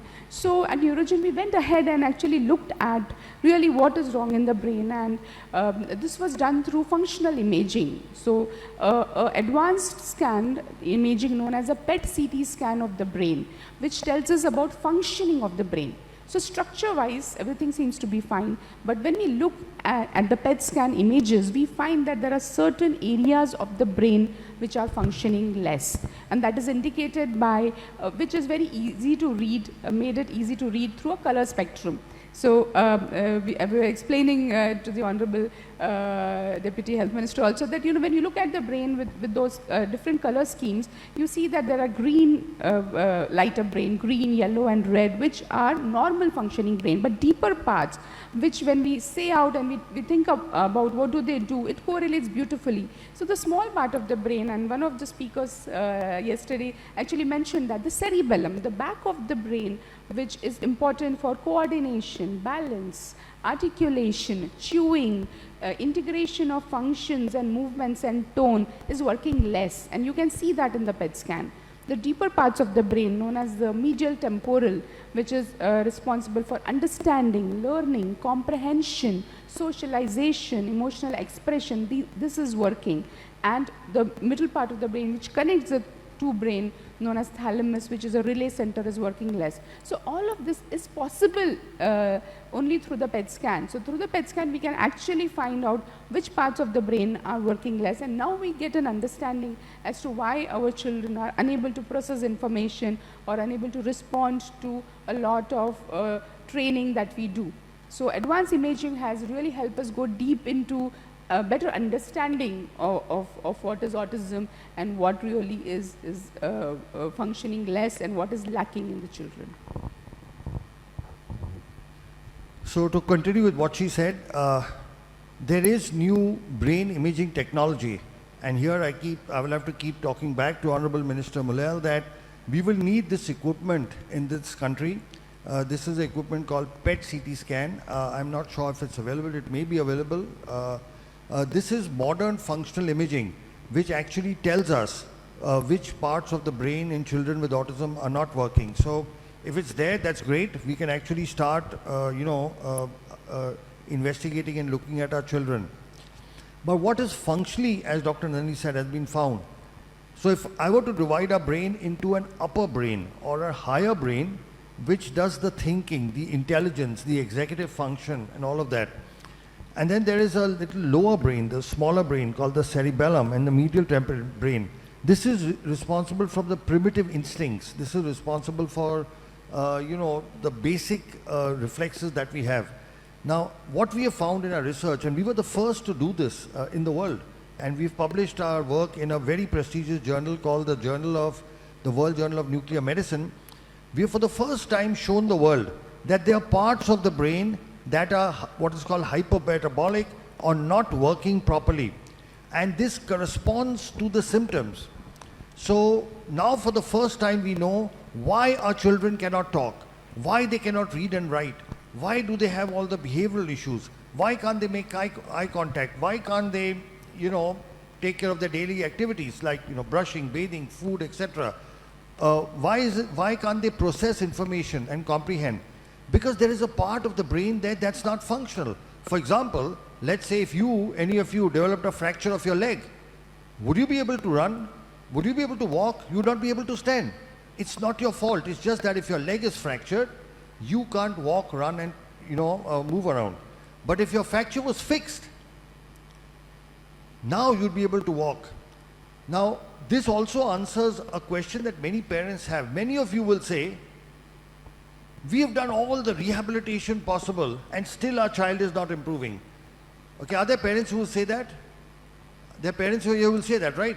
That we have done all the rehabilitation possible, our child is not improving because presently we are doing rehabilitation on brain that is not functional so much. But now there are medical technologies that can actually help improve this function.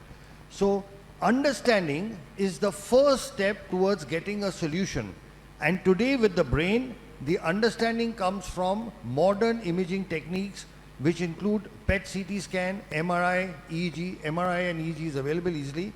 But a combination of this gives us an insight. And once you have an insight into the problem, now you can find solutions. Thank you so much. I think that's wonderful. I have a question as you speak. Okay. So there is this brain, you've done your imaging, you've done the PET scan, you found there's something in the brain. I've heard there are new treatment modalities, hyperbaric oxygen, therapy, ozone. What is the role of those treatments in either treating or alleviating the symptoms of this brain?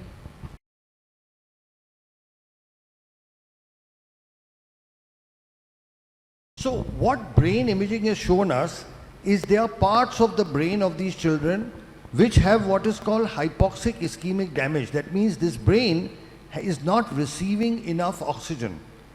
Now, if the brain is not receiving enough oxygen, then obviously one possible solution is to give it oxygen.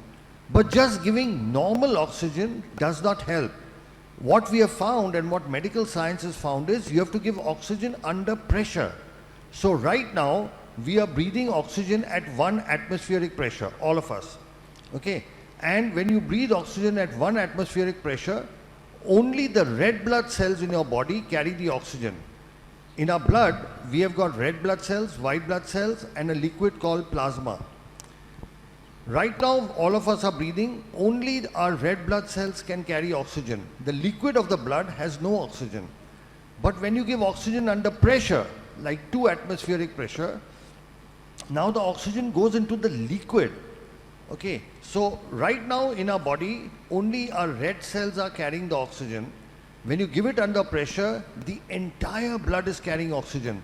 So much more oxygen reaches deeper parts of the brain. It goes to every part which may be possibly hypoxic. So there is this new technology called hyperbaric oxygen therapy. This is available, I'm not sure whether it's available in Dar es Salaam, but I'm sure it's available. It's normally used for wound healing. So far hyperbaric oxygen has been used for wound healing. But what we have found is when we use it for oxygen, when we use it for autism, sorry, there are significant improvements, especially when we combine it with many other treatments. So there are a lot of scientific publications that actually show the benefit of this. All this requires is a hyperbaric oxygen machine. It's not very expensive and it is very, very simple to maintain. Most government hospitals, medical colleges do have hyperbaric oxygen.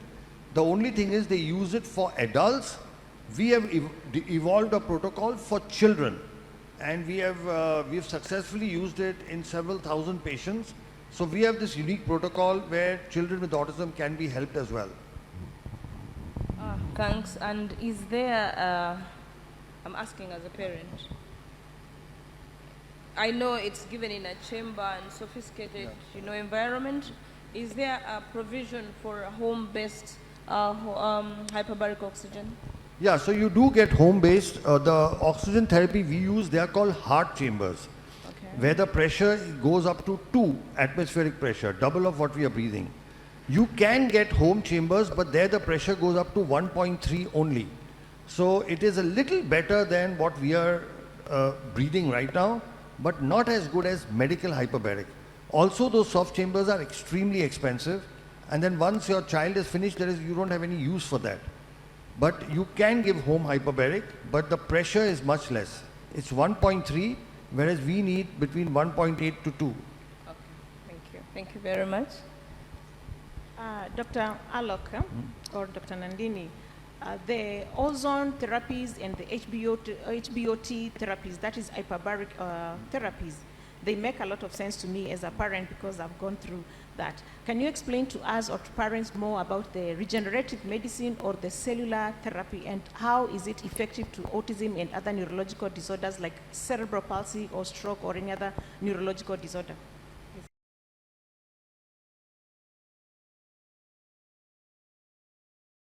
So basically, the human brain is the only organ which on its own does not regenerate. What do I mean? Suppose your skin is cut. A doctor can take a stitch and your skin joins. If your intestines are damaged, you can cut it and stitch it. You can stitch the heart, the kidney. You can fix a bone. But in the brain, you cannot take a stitch. You cannot suture it. So all these years, for the last 150 years of modern medicine, it was believed that the brain is incapable of regeneration. Because till then, we had only 2 kinds of treatments. Either we had medicines like a drug or an injection or tablet, or we had surgery where we went inside, cut, chopped, sutured and closed. There is no medicine and there is no surgery for autism. However, the last 25 years has seen the evolution of a new kind of treatment, which is not a drug, which is not a surgery. It's called cellular therapy, where you use healthy, good cells to repair damaged cells. For example, if suppose you get a cut on your hand, what happens? That wound heals by itself, right? That wounding is called biological healing. So now it is possible to repair damage in the brain through cellular therapy. So where do we get this from? What we do, there are 2 kinds of cellular therapy. One is when you take from the child's body or from the patient itself and put it back in the patient. And the second is when you take it from a donor. So there are 2 completely different types. Now, the treatment that we do, we take from the patient or from the child. And what we do is, just above the hip bone, there is something called the pelvic bone, where we put a needle and we take out the liquid in the needle that is called bone marrow. It's a very simple process. It takes 15 minutes. The child is given local anesthesia and sedation, so the child experiences no discomfort. Once we take out this bone marrow, we next take this to our laboratory, and from this bone marrow we sort of filter it and separate it by putting it in machines called centrifuges, and then we isolate or separate the cells that we need, that are in general referred to stem cells. What we do is we use what is called mononuclear cells. So we have taken out, I'll repeat again, we've done a bone marrow, 15-minute, just like how you collect blood, right? You put a needle into your vein and collect blood. Likewise, we put a needle into the bone and collect bone marrow. It's just a collection. We have taken this to our laboratory. Now we've separated the stem cells. And then once the stem cells are ready, this takes about 3 hours. Then we call the child back to the operation theatre, and we make a needle puncture in the lower back. Why the lower back? Because in the back, our spine has got a fluid called cerebrospinal fluid, which circulates from the back all the way to the brain. So it goes to the brain, comes down. It's a continuous circulation between the back and the brain. So when we inject the cells into the lower back, into the fluid, within minutes it goes up to the brain. Once it goes up to the brain, the damaged areas, they pull the stem cells towards it, and once the cells are taken towards it, they start the repair process. Stem cells are known to multiply, they divide, and they convert into neural cells. And we have done all this, between 1998 to 2008, for 10 years, we did work in the laboratory, and we worked with animals. And we first showed and proved that these stem cells can convert into neuron cells and that they can repair the damage. So in this whole treatment, if you can see, there are only 2 needle pricks. With one needle we take out, okay, then we separate the cells, and then with a simple needle we inject it back. And what are we injecting back in the child? The child's own good and healthy cells. There is nothing from the outside. There is no chemical. There is no any artificial thing. There is no donor cells. So we are taking good healthy cells from the child, putting it back into an area where it is needed. So it's a very simple process. Did you understand the process? I can repeat it. A simple needle into the pelvic bone, take out the bone marrow, takes about 15 minutes. Take the bone marrow liquid, take it to the laboratory, filter it, separate the stem cells, and then call the child back and inject with a very thin needle into the lower back spinal fluid from where it travels to the brain. So the beauty of this treatment is it is so simple. It can be done anywhere. It's not complicated. It's not like the major, I'm a neurosurgeon, I do brain tumor surgery, spine surgery. That's also complicated. Takes hours and hours. You go and open the skull, go into the brain, do things. It's nothing like that. 2 needle pricks is all it requires. And we are using our own good cells and putting it back in the child. So we now have a clinical experience of more than 13,000 patients. People from all across the world, more than 100 countries, actually from 102 countries have come to us. And several patients from Tanzania, several patients from Africa. And with this treatment, we are able to repair the damage, and we have proved it in 2-3 ways. One, after the treatment, the child starts improving by itself. The understanding improves, the comprehension improves, the behavior improves, the eye contact improves, they get back their speech. Several of our children are able to go to schools. Many of the kids we have treated several years ago, they have not only gone to regular schools, but they have graduated. Many of them are now doing jobs. So they become completely independent. So our kids, in a few years' time, go off the spectrum. Why? Because now we've repaired the basic damage in the brain. Once the brain damage is repaired, now they are able to integrate and get into a normal life. So that is broadly what stem cells do. Did good. I tried to make it as simple as I can. Yeah. Thank you very much. Sarah? Yeah, thank you, Dr. Alok, for the detailed explanation. But I'm sure many parents here will be wondering, because we've heard a lot of things about stem cell therapy. How safe is it? And are there any risks behind it?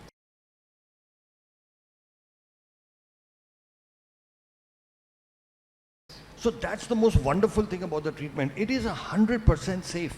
You know, why? Because we are not operating. We are doing just 2 needle pricks. With one needle we are taking out, with one needle we are putting back, and we are using the child's own natural healthy cells and putting it back. So there is no danger or no risk. Now the only possible risk, and we have published this as well, is in children who have epilepsy. Epilepsy is convulsions, you may be aware, where there is a past history of epilepsy. In 3%, it's a small ratio, but it's 3% of the children can develop epilepsy after the treatment. But if it does happen, it is treated with medicines and it can be controlled. This risk is not there in children who don't have epilepsy. So in children who have epilepsy, there is this 3% possibility. Otherwise, it's a completely safe treatment. We have a 0 risk of infection. We have no patient so far who's become worse than what they were before.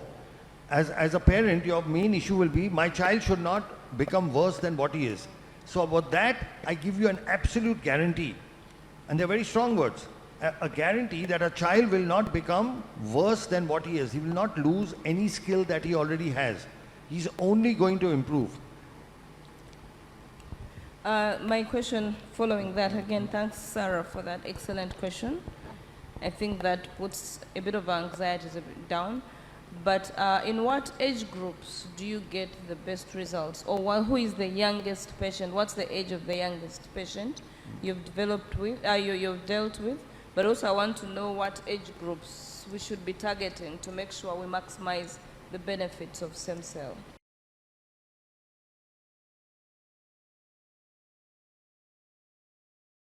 That's a very, very good question.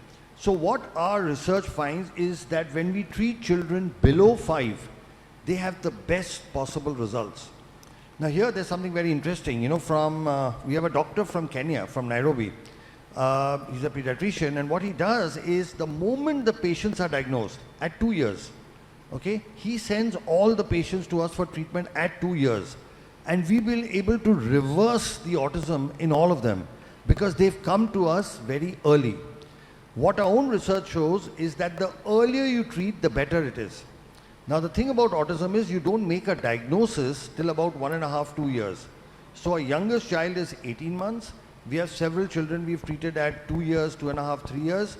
We've also got children we've treated between 5, 10. The oldest I've treated is a 38-year-old boy.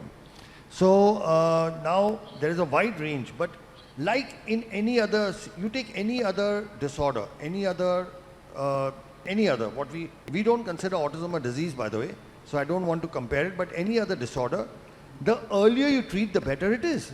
Okay, if you have diabetes and you start exercising and shift your diet, you can cure it without tablets or insulin. But if you start treating it late, then you need insulin. All right. The same thing is true of all diseases. The earlier you treat, the better results you get. And here is the problem. Everybody keeps saying to wait, you know, that wait till this treatment is more established. But the longer you wait, the lesser results you get. And the results of this doctor, this wonderful gentleman doctor from Nairobi, has clearly shown, and he's actually analyzed the data. You send children at 2 years and you can almost completely reverse the autism. Thank you. Let me ask, you're talking about a doctor from Nairobi who sends patients as young as they are 2 years old. Why is it that we go to some clinics or some therapy institutions and we find that stem cell is not recommended?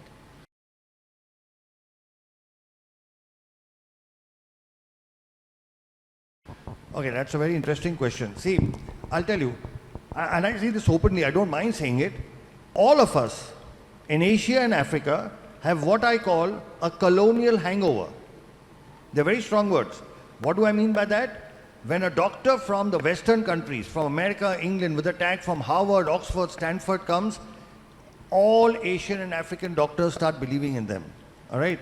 But when work comes from Asia and Africa, we don't believe in our own people.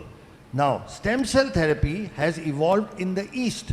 So India, China, Korea and Japan, we are the leaders. Okay?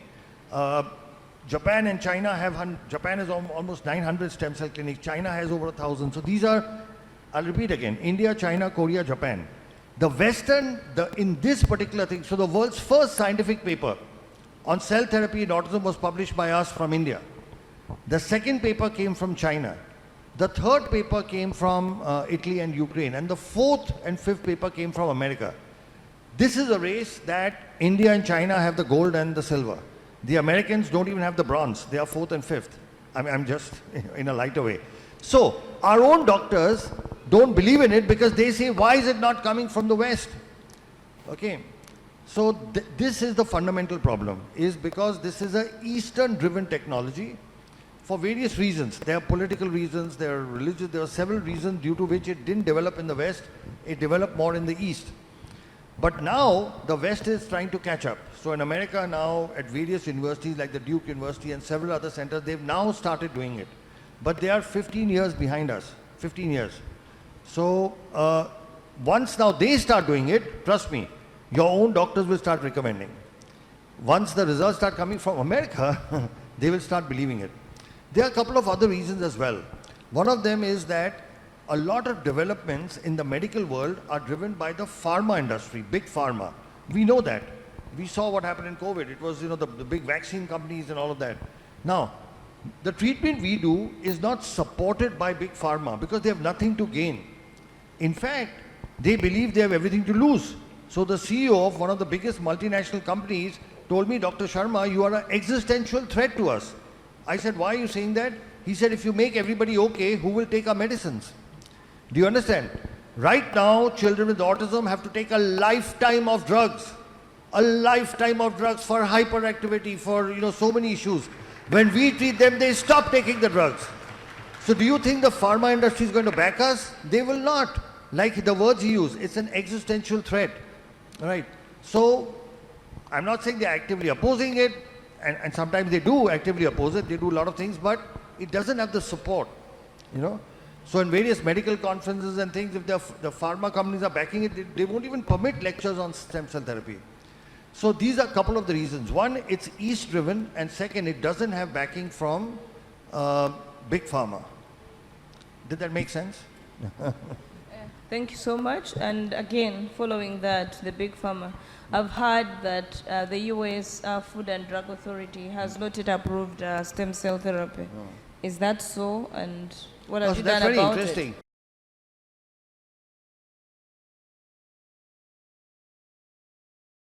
Because like I told you, stem cell therapy has got autologous as well as things which are manufactured by companies and sold as donor. In August of 2022, a district court in the United States passed a beautiful judgment which actually said that when you take from the patient and put it back in the patient, you do not require FDA approval because FDA is Food and Drug Administration, and when you take from a patient, put it in a patient, it's not a food, it's not a drug, it's a procedure. So a federal court in the United States told the FDA that you have no jurisdiction over procedures. So now the whole question, it's not US FDA approved, is an irrelevant question. I'll give you another example. It's like the difference between you take an orange and make homemade orange juice, or you make canned juice, Tropicana, or whatever you get here. Okay.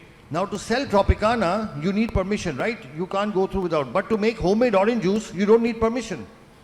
Right? Do you need permission to make homemade orange juice? So when you take from the patient, put it back in the patient, our Indian courts have said that. In 2019, our Indian High Court said that only for stem cell derived products when you're using, you need a license. That's, the words were stem cell therapy is permitted. And a recent court judgment, because there are people who oppose this work. Just 1 month ago, they actually specified for autism. And the High Court of Delhi and the Chief Justice gave this judgment, said that this treatment cannot be discontinued.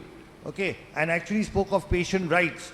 So in India, fortunately, our government has made this distinction very clearly. The equivalent of our FDA has said very clearly, if a company manufactures and sells something to doctors that is a product, it requires a license, like you require a license to sell canned orange juice. Our government says if you're a doctor doing it in the hospital, you do not require to take permission because it's a procedure. procedures don't have an approval pathway. A product has an approval pathway. They are two separate things, a product and a procedure. So this is something which the Indian courts, the Indian government has said for a long time. Now the American court has also said the same thing. It is here that national leadership makes a big role. For example, our Honorable Prime Minister, Sri Narendra Modi ji, he is a big supporter of stem cell therapy. When he became Prime Minister, in his first address to Parliament, as to what his government will do, they included 5 areas where they will focus on research, and one of them was stem cell therapy. The other was nanotechnology, thorium research, but one of them was stem cell therapy. When he went to Japan, Honorable Prime Minister Sri Narendra Modi took time off and went to the stem cell laboratory of Professor Yamanaka, who won the Nobel Prize for his stem cell work. We are very fortunate and blessed that the Honorable Prime Minister Sri Narendra Modi ji has written a personal introduction for a book that we have authored. There's a book that myself and Dr. Nandini have authored on a disease called muscular dystrophy, and Sri Narendra Modi ji has written an introduction for that book. So what happens is, when you have the national leadership on top supporting something, it gives courage to the doctors to go ahead and practice it. The Honorable Health Minister Mulin was asking what needs to be done before the equipment, before the infrastructure. The government has to make policies and rules, and we'll share with you some of which are there from our country, so that other doctors have become comfortable in doing this. Then there is, of course, need for awareness. Then, of course, there is infrastructure, and then there's training. And like I said, training is something we offer at no cost at all to different. We already do it. We already do it for people from different parts of the world. Another thing, since we mentioned our Prime Minister Sri Narendra Modi ji, he did something very, very interesting. There was a word for disability in our Indian language that was Viklang, which translated meant disabled, unable to do. It is a negative term. Viklang means you cannot do, somebody who cannot do things. And he officially changed the local word for disability from Viklang to Divyang, which means specially gifted. So officially in India now, you cannot use the word Viklang, which had been used for the last 100 years. You have to say Divyang, which means specially gifted. Now, in this one simple change of words, the Honorable Prime Minister has shifted the focus to what these children can do and not what they can't do. Now, this is so important because this change in mindset, and this comes from the top. When it comes from the top, it percolates down. It gives inspiration and motivation for people to get into the field. It gives inspiration for people to set up rehabilitation centers. It gives motivation to set up special schools. Because the rate at which this autism is increasing, we will have, like it was mentioned I think Sara, you mentioned in your talk, the most accurate figures for autism come from America, from the US CDC, which says that 1 out of 36 children have it. Last year it was 1 out of 44. And before that it was 1 out of 53 or something. And before that 1 out of 66. So if you read, and these are not our figures, the US CDC's figures. The graph is going up like this over the last 10 years. By this ratio, next year it will be 1 in 15. And the year after that it may be 1 in 5. These are the most accurate figures in the world. We are not aware of it. There is I don't know what to call it, a pandemic, endemic, what, of children suffering with autism and other neurodevelopmental disorders that will hit us so badly because we do not have the infrastructure for it. And here, governments have a role to play.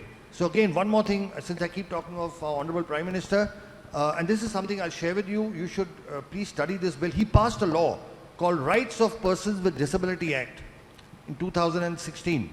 It's a wonderful bill.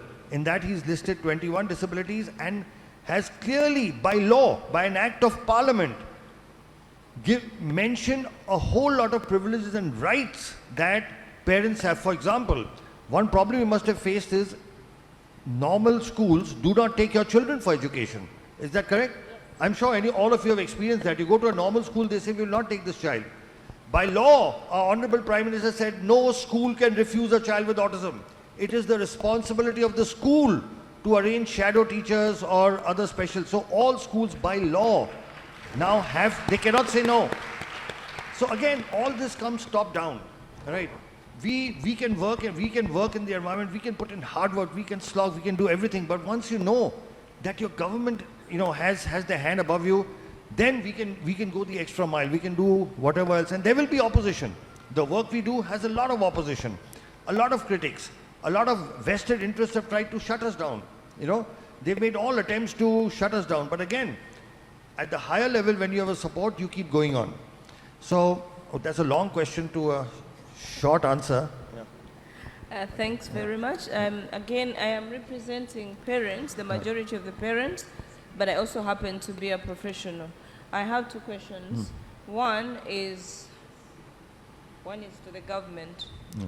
I think in East Africa, maybe I would speak for East Africa that I know most, we do not know the magnitude. We do not know how many people are living with autism because we haven't done the researches that document those figures. It's only a few of us that can come out and say we have children living with autism, but we do not know how many out there they are. We'll advocate as parents, we'll come to you and knock at your doors. We need to carry out this research to know, because like they said, it's a pandemic, but we don't even know what we are talking about. We need funds, we need a budget aside to get into the nitty-gritties and know how many children we are planning for that are living with autism. That's not a question, it's a plea to the government. My question is, as a mother with a child on the spectrum, I take my child for treatment and the child is, given whatever they are given. But as a mother, I think I'm more autistic than my child. I have the worries because I understand what autism is. And I worry about the future of this child. Do you have anything for us as parents to also manage those symptoms that we display of anxiety, of depression, of hyperactivity? Because when you go to a hospital, I can tell you some of the parents will slap the doctors because they are frustrated and angry. Do you have anything for us or any advice for us as parents? That's one question. I'm happy you're clapping for me because it's been a journey. You actually, even when you go to church and your child is discriminated, you're angry and frustrated and rude. Then the other is, what is my role in all this you're talking about as a parent in the management of this autistic child?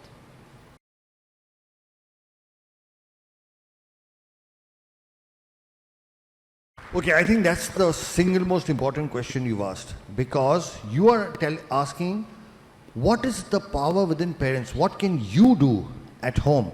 And I think that's a very, very important question. So let me start with, there could be multiple answers to this, Dr. Olivia. First, I want to appreciate and thank you for coordinating this because you are a parent as well as a doctor. That's why I think they've decided to keep you in the middle. You have parents there and doctors here. But I want to talk about several things. So first thing, there is actually research that has happened in India which has shown that every mother, especially mothers of children with special needs, go through depression, anxiety, and severe psychological, upheavals. Many of them even contemplate suicide. We've had several mothers who've actually not just thought of, but attempted suicide, and not just once, 2 or 3 times. And whereas for others, they may not understand, I think as mothers, you will understand why a mother would want to commit suicide, because it's just so difficult to handle. Now, the thing about autism is it's called the silent disability because you can't see it. The children look normal, right? They look normal, and so, but looking after them day to day takes a lot of spiritual, emotional, physical courage and efforts. Right from morning, from getting them up to getting their basic toilet and clothing, to feeding them, to taking them to rehabilitation centers, everything is such a challenge. It's not like, you can just walk across. It's like you're walking across with a haversack and 2 heavy bags. Everything is a challenge. Everything is difficult. Every single step. And I very often say, as mothers of kids with special needs, you put more emotional and spiritual energy in one day than maybe most of us don't put in a whole year. just to see one day through. So yes, it takes a lot of energy, devotion and concentration. But one of the reasons for that, and I'll tell you the reason for that, is all of you, when you've gone to your therapists and doctors, they've told you that nothing can be done for your child. Haven't you been told that? All the doctors said nothing, you have to live with this. And what can be more depressing, what can create more anxiety or more depression or more fear and anger than being told, here's this lovely, cute, beautiful child you have. The whole world has advanced so much in science and technology. We are sending rockets to the moon and Mars. Then why can't my child be helped? Okay, so that is at the bottom of your frustration, anger, hurt and pain. And here I am to give you good news that that's no longer true. Okay, today we have medical science, medical technology that can actually reverse autism. We've treated several thousand children of that. Our work is published in scientific papers. So today there is technology available. It's not available in Africa, but it is available outside. And I'm sure soon, with the support of the Honorable Minister and other senior people, this should be available here as well. So earlier, if you were in a dark tunnel with no light at the end, now there is light at the end of the tunnel. And once there is light at the end of the tunnel, a lot of your anxiety and depression goes away, because now there is something you can work towards. So that's the first good news that we have to spread. The news that autism cannot be treated is a 50-year-old, 75-year-old myth, which is no longer true, because we have shown, we have proven through having treated thousands of patients and our scientific publications that this is no longer true.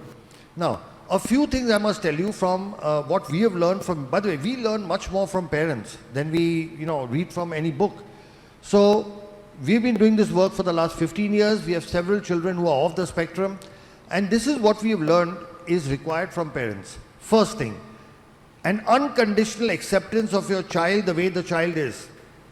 Okay, what happens is we ourselves start thinking that a child is less than, that there is a child is not adequate, there's a problem.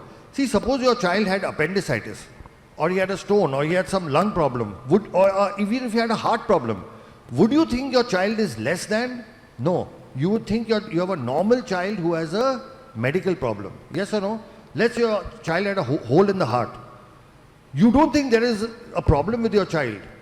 You have a normal child who has a hole in the heart. Okay, you fix it. But when a child has autism or a child has cerebral palsy, we think there's a problem in the child. Now, so that's the first thing you have to change. Our children are different. They are not less than. I'm repeating it in reverse. Our children are not less than. They are different. Just like somebody can be tall and somebody can be short, somebody can be fair and somebody can be dark, somebody can have black eyes and somebody can have blue eyes. Some people have brains like us and some people have brains like our kids with autism. That is the only problem, and that is something which can be fixed. So the first thing we have learned is we have to accept our children the way they are. In no way be embarrassed or ashamed or look at them as less than. Be proud of what our children are accomplishing despite their limitations. Step one. Step two, what we have learned is the importance of family. Nobody talks about that. All right? What we have found is when the family works together as a solid unit, the children tend to do much better. Very often what we find is the entire burden comes onto the mothers. And here I'd like to address the fathers in the audience, if there are any fathers, that the father has a very important role to play. See, majority of kids with autism are boys. There's a 4:1 ratio. And as I'll address all the fathers. When we were small, who did we look up to? We looked up to our fathers for behavior, right? The mother was for love, affection, food and all that. We always looked up to our fathers. Kids with special needs also look up to their fathers. But unfortunately, fathers have to make a living, they have to work, they are outside and they are not able to spend enough time. What we have found is that when fathers spend time with autism boys, the kids recover much more and much faster. We've actually found that what it takes an autism father 1 hour to teach, it takes the mother 4 hours to teach the same thing. Not because the mother is not a good teacher, because the children learn faster from their father. So we have found that family is the single most important thing, and that kids whose families are supportive when they work as a team.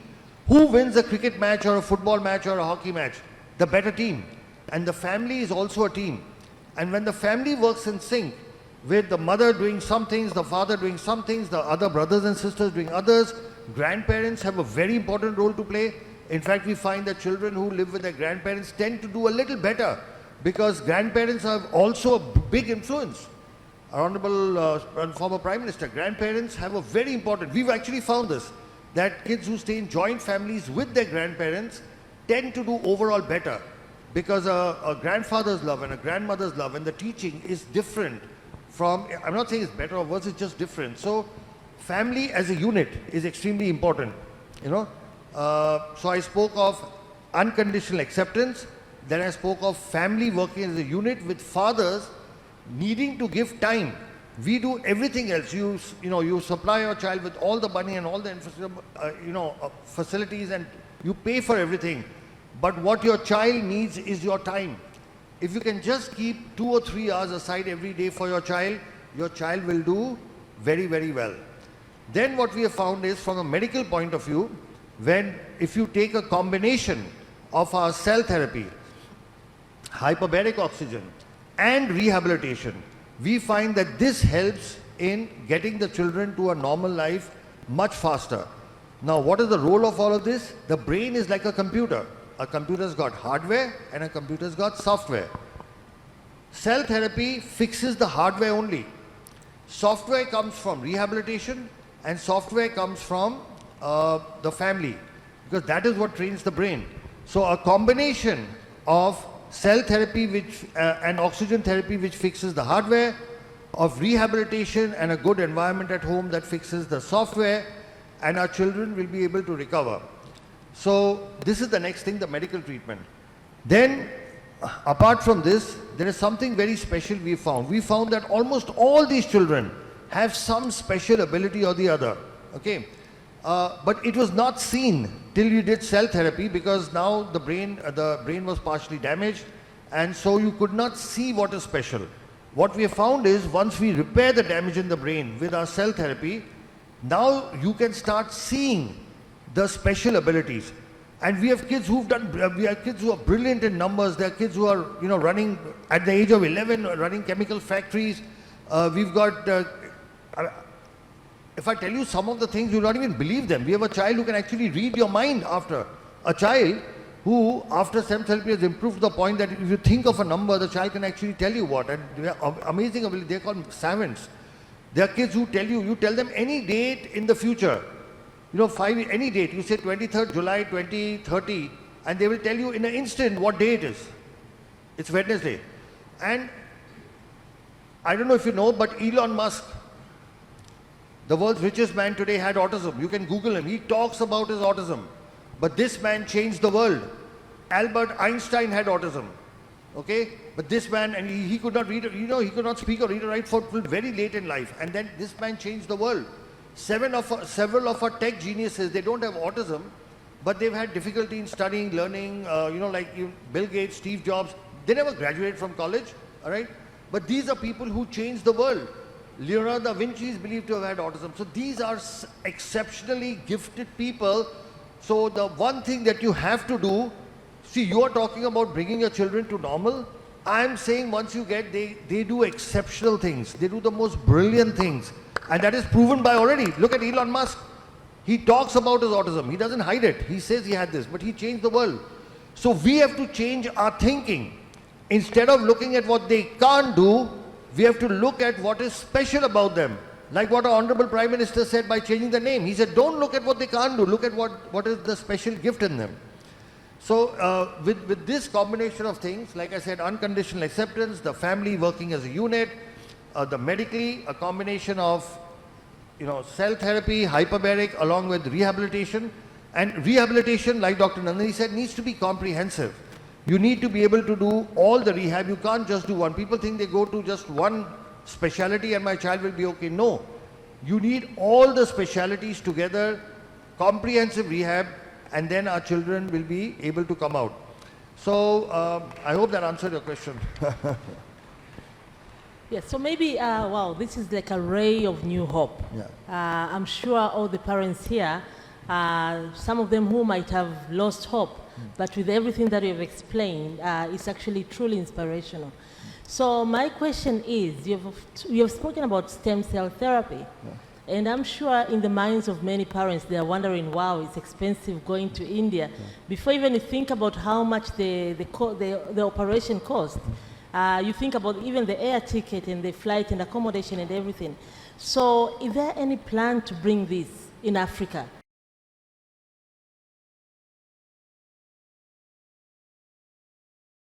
Yes, so we are very clear. We want to have a facility set up in Africa, and we are actually keen on, so we've actually shortlisted between Tanzania and Kenya only because they are English-speaking, direct connection to India. So to give you a background, for example, the government of the Bahamas actually invited us and gave us permission to start this, and we've just been there recently, and in 6 months, we are going to open a full-fledged facility in the Bahamas. This is to cater to, the facility will be in Nassau, their capital, and there we have government permission.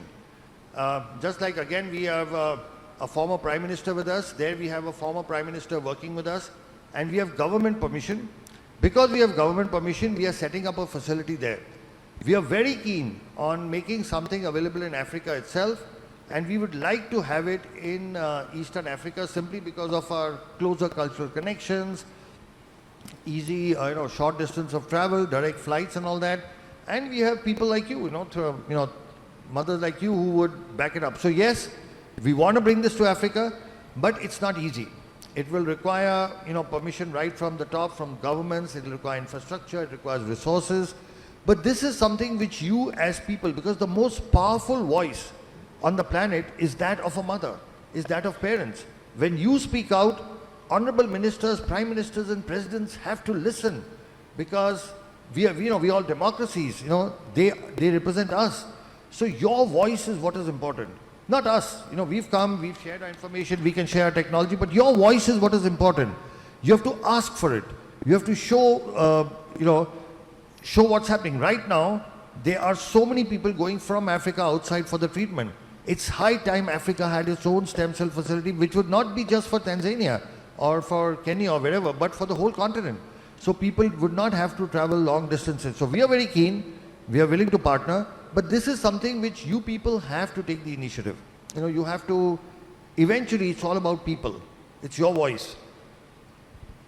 Thank you very much. I think we are coming to the end of this session. Mothers, you've heard, we have a great voice. Let's get together and advocate for this. Fathers, please support us. Don't abandon us. Be with us. This is a journey that we have to walk together. And there is hope that we can say bye to autism, but only if we put in our every energy to support these children, seek the available treatment options. I think we can say bye to autism for the most part. Thank you so much, our able doctors. I think you've given us a lot of hope. You've explained a lot. You've allayed our anxieties. I think now it's on us to follow what you've told us. Thank you so much, Dr. Olivia. Thank you so much. I really appreciate the fact we have 3 mothers from 3 East African countries. Kenya, Tanzania and Uganda on this platform. So I think you represent all the mothers, not just of East Africa, but of all of Africa, all right? And if you take the initiative, trust me, believe me, the power of your voice is a force of nature. It cannot be ignored, okay? And a mother's voice does something. It reaches out to people. It touches people. And we've actually seen that in our country as well. When we had, different situations, when we had mothers speak up, everybody heard them, okay? More than doctors speaking or hospitals speaking. So I just want you to know the power that you have within. The same power and energy that you've used to bring about improvements in your kids, that could now be extended to all the kids of the continent. So it's been a real pleasure, and Dr.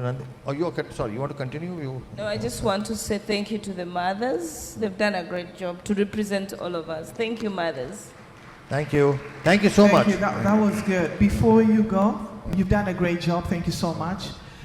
I know there's a lot of people who wants to ask questions, but because of time, yes, there's a lot of hands.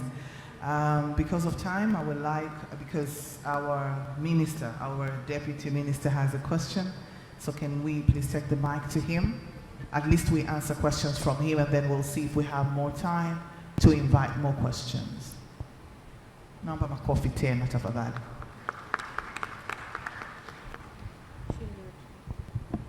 Karibu sana mheshimiwa. I don't think it is a question, it's just good news perhaps. He said, I know Professor, he said about the PET-CT scan, if we have in the country. Yes, we have. It is in Ocean Road, Okay. our Cancer Institute. So actually last month they completed it to connect it so that it can start function. We expect this month it's starting to work. Very good. Yes, so we have that. So it's a good news to the parents when we are talking about PET-CT scan now we have in the country. Another thing is hyperbaric oxygen machine, you said. Yes, we have it in Muimbili. Yes, in 2 weeks it will start functioning. So, so we are working with the professor so that we can see, so that it can accommodate everything you want. You were saying if it can accommodate everything, but if not, we can make sure that it will accommodate. But we have those two things, then now we remain with issue of, yes, we are doing bone marrow transplant. Yeah. Please, perhaps the professor can explain a bit. Thank you, Honorable. So just to add, to increase the insight, we are also doing a bone marrow transplantation. Okay, very good. In one center, we are doing autologous bone marrow transplantation. Okay. In another center, we are doing allogenic bone marrow transplantation for children with sickle cell. So I think that also opens the potential for doing stem cell transplant. Absolutely. Yeah. So all the technology is there. We Yes. just need to put it together now. You know? That's great, Yes. wonderful news. Yeah. Yes, that's what I'm trying. I just have to say that so that the parents can hear that. Yeah. You talk to many technology, then we can see how is our capacity by now, then we can move from there going forward. But something is going on. Thank you. Thank you so much.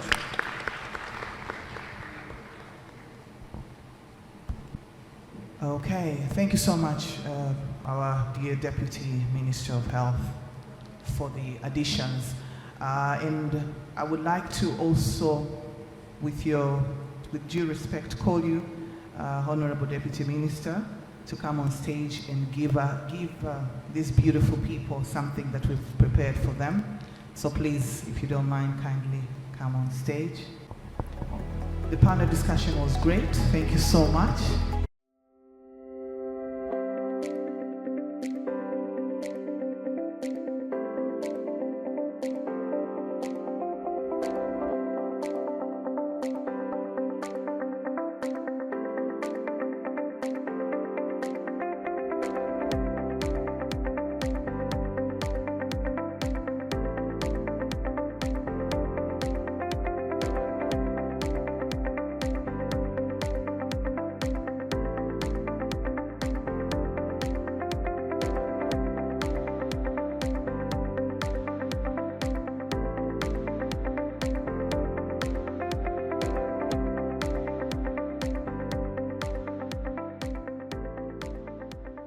My name is Geoffrey Ekongot. I'm the chairman of Autism Society Uganda. It's an honor to be here and to play this role on the International Day of the World Disability Day. I now take the honors to welcome Tom Land. But before I welcome him, Tom Land, also known as Thomas Land, was diagnosed with autism at 13 years old. Since accepting his diagnosis, Thomas has been recognized as an author, speaker, and emerging leader in the autism community. Tom Land is the world's first Toastmasters accredited speaker with autism. The Toastmasters accredited speaker distinction is reserved for the finest professional speakers in the world who fulfill numerous criteria, then compete for the honor in front of a huge live audience. Now, imagine having autism and meeting that challenge, because that's exactly what Tom did. Tom is one of only 90 accredited speakers in the world, and the only one with autism. He is certified human potential coach and professional diversity and inclusion consultant.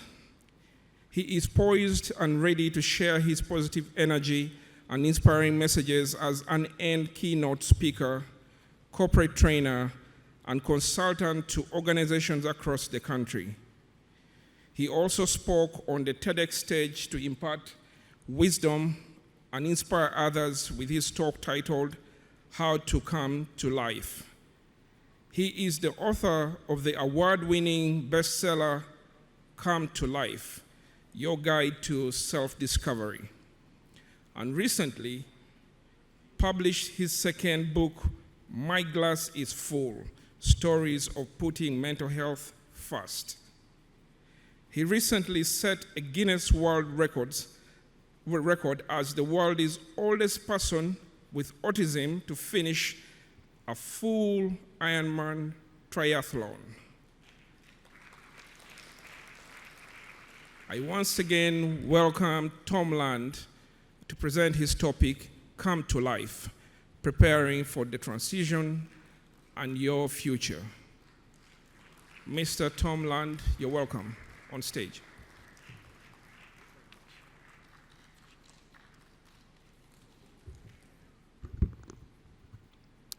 Hello, everyone. Thank you so much for having me today. It's an incredible honor to be in your presence at this conference, and it's actually something I wanted to share.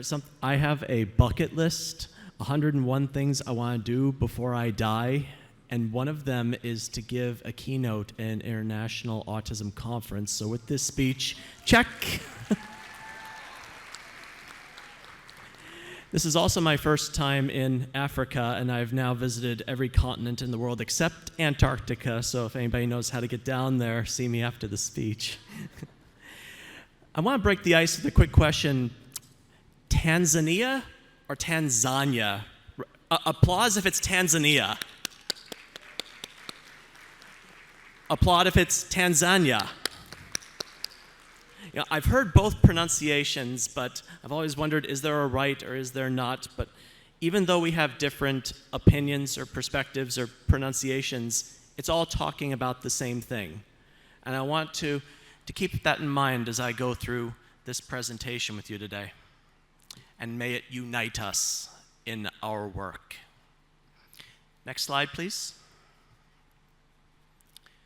So you heard a little bit about my accomplishments, and interestingly enough, when I was younger, I didn't talk for about 6 months. But by the time I started talking again, I could read, I could write, I could spell. I was like a sponge full of water, just ready to be run out. And I was ready to get a whole lot done with my life. And I've gone through a number of trials and tribulations and triumphs. But each of these accomplishments that I have has a deeper, bigger meaning to them. And I'll be sharing what those are about. And you may notice at the bottom there that you heard about my Ironman record. 6 weeks ago, I broke my own record. I did another full Ironman, so I'm a year older, and I'll be put in the Guinness Book of World Records again. And for those of you that don't know what an Ironman is, I know my metric system, 3.8 kilometers of swimming, 180 kilometers of biking, and 42.2 kilometers of running back to back to back in under 17 hours. No easy task, particularly for someone who is subject to sensory overload and stomach matters. I had to manage all of those elements, and I just kept on going, and I crossed that finish line. Next slide, please. Now, for professional keynotes, I know some of you may require objectives, so I want to list them here. And I hope you'll see that what I speak about today can apply to just about anyone, particularly as they prepare for what life is. If you go to the next slide, please. I have a meaning of life that I'd like to share with you today, because there have been several individuals with meanings of life, Monty Python, if you follow that particular comedy series, religious leaders, philosophers. But I find that life is not really a word, but an acronym. One of my many talents is to take words and form them into an acronym, a better way to categorize and memorize information. So I'm sharing my meaning of life with you today. And think of these categories as they pertain to your young person or young people on the autism spectrum or what have you. We have love and relationships, starting with the love for yourself and your relationships with others.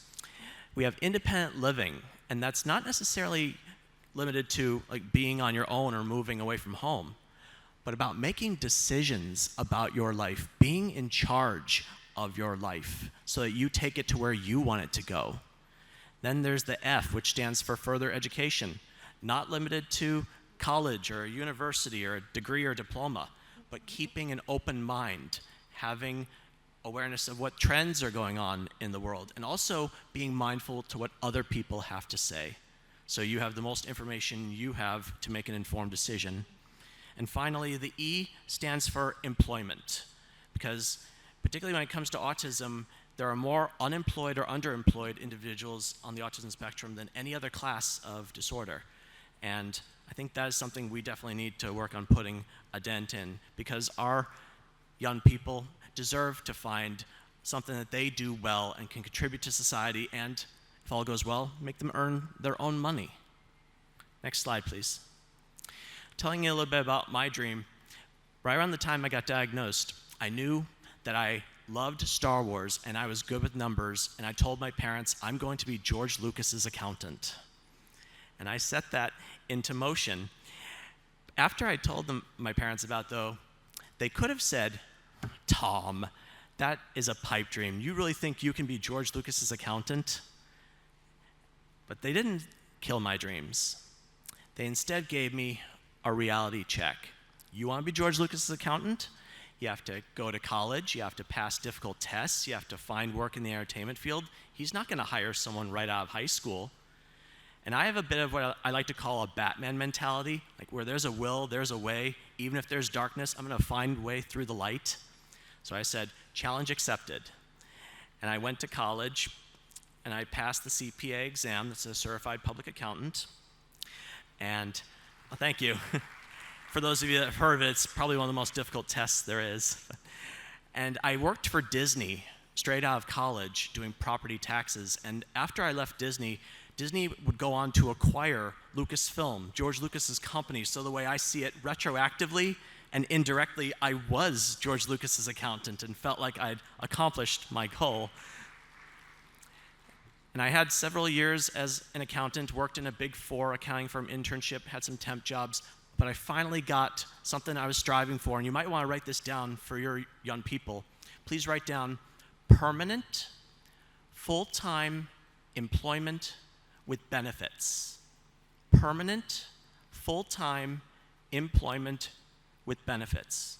And if possible, gainful employment so they can make enough money and save for a rainy day. That was something I was striving for my entire career, and I finally got to that level working as a CPA in the corporate environment, in the private sector. But if you go to the next slide, and I think you may have already seen it, the one with the laptop, it cost my physical, mental, and emotional health to get to that financial level. I dreaded going to a desk, sitting there all day, crunching numbers that would not matter in a few years. At the same time, I also saw and heard stories from my peers crashing and burning in life because they did not know themselves. They did not love themselves, and they were not being themselves. So 8 years ago, I decided to leave my accounting career behind completely, put in my 2 weeks notice at work, and now I give speeches, I tell stories, I do coaching, I do consulting. So I want to reach people on a personal level. And yes, let's go to the Toastmasters slide next. Because after I left accounting, I knew I had to better my public speaking. Back about 2 slides, please. I knew I had to better my public speaking skills. And mind you, we fear dying more than speaking in front of an audience. Wouldn't you agree? You wouldn't want to be up here right now doing this, would you? Or maybe you would, but I've found that if I can master the art of public speaking, I could probably cheat death, but at the very least, I can tell a story, do something that will resonate with you. So the Toastmasters organization has an accredited speaker program designed for those that have mastered the art of public speaking and apply it to a particular trade or line of work. And for someone on the autism spectrum, which is a social communication disorder, and being able to master the art of public speaking, which is essentially socializing and communicating, I wanted to show myself, my peers, and the world that you too can break barriers. You can overcome obstacles. You can shatter ceilings and stereotypes by showing people that it can be done. So thank you. So that's why I went for the accredited speaker designation. And if you go to the next slide after that about the human potential coach. Right before the pandemic, I got certified as a human potential coach because speeches are one thing, but I wanted to reach people on a personal level and find out what's really going on with them, get to the root of who they are and how they can make the world a better place. And today is the International Day of Persons with Disabilities. I was at the United Nations 4 years ago in New York describing why people on the autism spectrum deserve equal employment opportunities. And the United Nations has sustainable development goals that they want to fulfill by the year 2030. And if any of you happen to see my lapel pin here, I have a pin with those sustainable development goals illustrated. And if you go to the next slide, I have a long-standing partnership with the Los Angeles Police Department Mental Evaluation Unit because law enforcement, police officers, people that protect our community, our young people are likely going to have an encounter with them. They may not have had one yet, but there's a very good chance that they will. And our officers need to know what to do. So I share my stories and give them pointers on how they can best serve our population. But there's another thing that was overlooked that my mother and I put into play. Next slide, please. And that is to teach our young people what they need to know when it comes to interacting with the police. Because ladies and gentlemen, just training the police is not enough anymore. Our young people need to know how to interact with the police. And this could mean the difference, the knowledge that they get from this movie, Be Safe, which my mother created based on stories from my own experience. Granted, I've never been arrested or imprisoned, and I'd like to keep it that way. But I've heard stories, and my mother was a consultant for families who unfortunately had a young person who wound up on the wrong side of the law. So I urge you to use Be Safe or similar tools that might be at your disposal to show young people how to interact with the police. That could mean the difference between freedom and imprisonment, or even life and death. Next slide, please. So looking at those life outcomes, the LIFE I brought up earlier, raise your hand if you think our population's having good outcomes based on current circumstances. I'm not seeing many hands out there at all. And that's kind of the point, because if you go to the next slide here, particularly when it comes to becoming an adult or accepting a high school diploma, those seem to be, at least in the United States where I come from, the things that make the services amongst our young people just disappear. They fall off that cliff. They were getting services in school, but once they become a legal adult or get that high school diploma, it's like, you're on your own, goodbye, good luck. And that's not right. Because if anything, autism does not disappear when you turn 18 or get a high school diploma. If anything, adults need more services than most. They need that support. It is a lifelong condition. And we can do better to support our adults as they grow up and walk through life, figure out who they are, what they want to do, and how they can make the world a better place. Next slide, please. So how do we empower individuals with autism and improve those outcomes when it comes to life? And that brings us to the next slide, which is a book that I wrote called Come to Life. After I left accounting, my mother and I put our heads together and decided to write a book sharing my secrets to success. Because a lot of times people are lost when it comes to what's out there for them, or when they turn 18, it's like, now what? And when I started college, I had a huge realization that there were so many choices that had been made for me, like my classes were decided for me. I was now at the point where I had to be the one to make decisions. Ladies and gentlemen, life doesn't come to you. It's up to you to come to life. And that's why I named the book Come to Life. I think too many of our young people are sitting back at home waiting for some kind of miracle to just drop into their lap. You have to be the one to go out there and find what you're looking for. Pursue the success and the life that you crave. Nowadays, those go-getters are being the ones that go out there and make things happen. They are the ones that are taking charge and being the change they want to see in their lives, as Gandhi would say. So I explained to my peers in the chapters of Come to Life, which I'll be going over with you today, how they can be their best selves. Next slide, please. Beginning with chapter 1, driving your life forward. Now, mind you, you do not have to know how to drive or operate a vehicle to drive your life forward. Wouldn't you agree? But as far as where you are in the car of life, if you will, you could be in the driver's seat, you know where you're going, you can get yourself there. Or maybe you're in the passenger side, you have an idea of where you want to go, you're telling someone else to help you get there. Or maybe you're in the back seat of the car. You don't know where you're going, may not even care where you're going, you're just along for the ride. Raise your hand if you think your young person's in the back seat right now. Okay, we've got a few people, but really what Come to Life is all about is about getting our young people out of the back seat and at least into the front so they have some say in where their life is going. That is the foundation for success. Next slide, please. Now, one of the first questions my mother asked me as we were getting this book together, she asked me, if you could tell your peers one thing, what your secrets to success are, what would it be? And I said, know yourself, love yourself, be yourself. That's a mantra. Yes, thank you.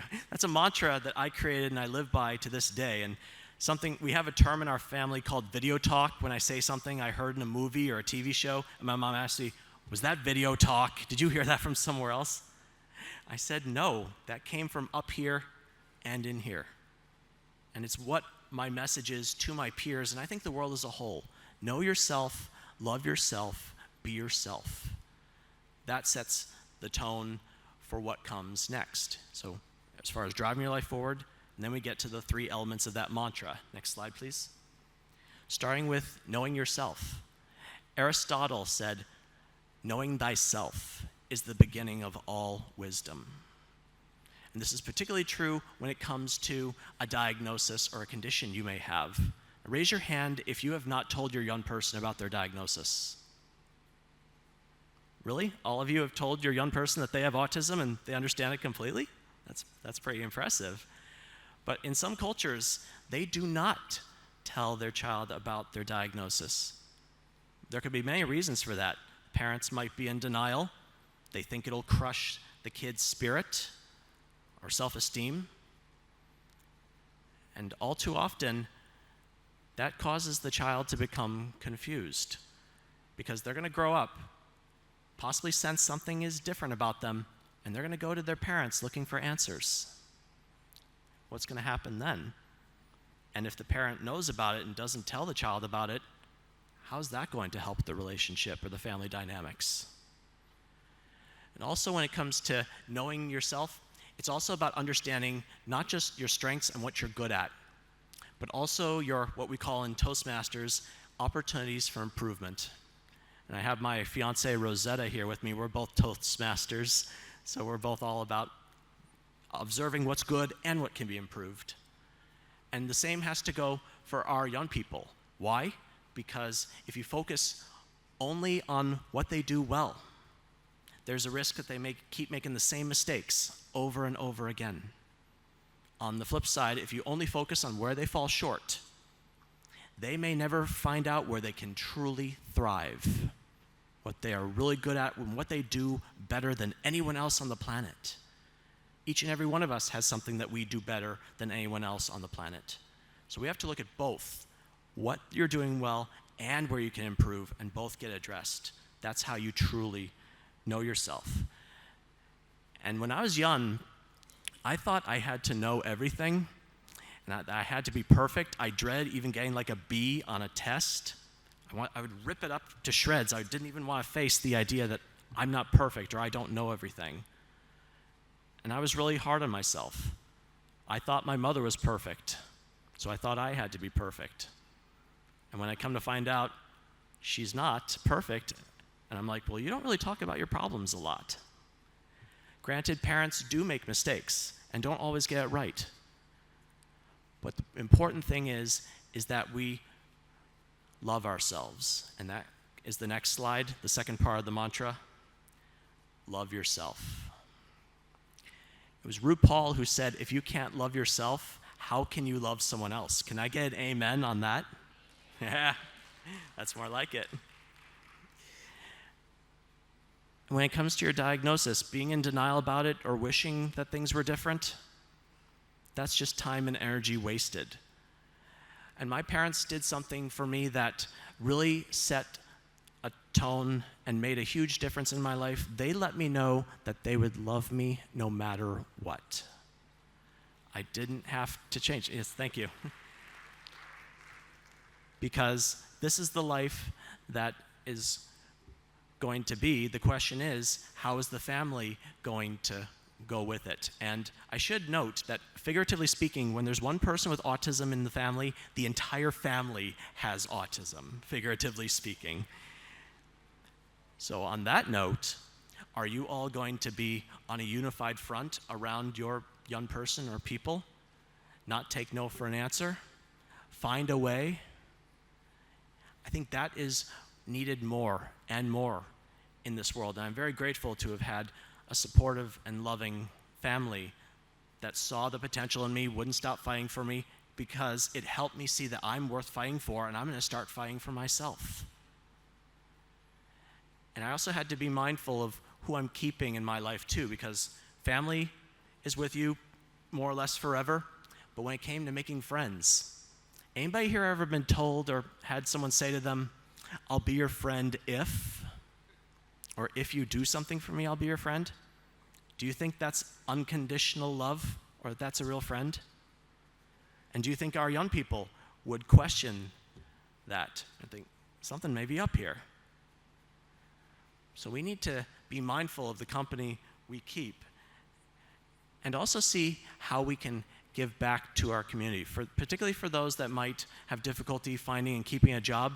Community service, volunteering in nonprofit organizations, I did that for a number of years. I still do it to this day, and I make a difference.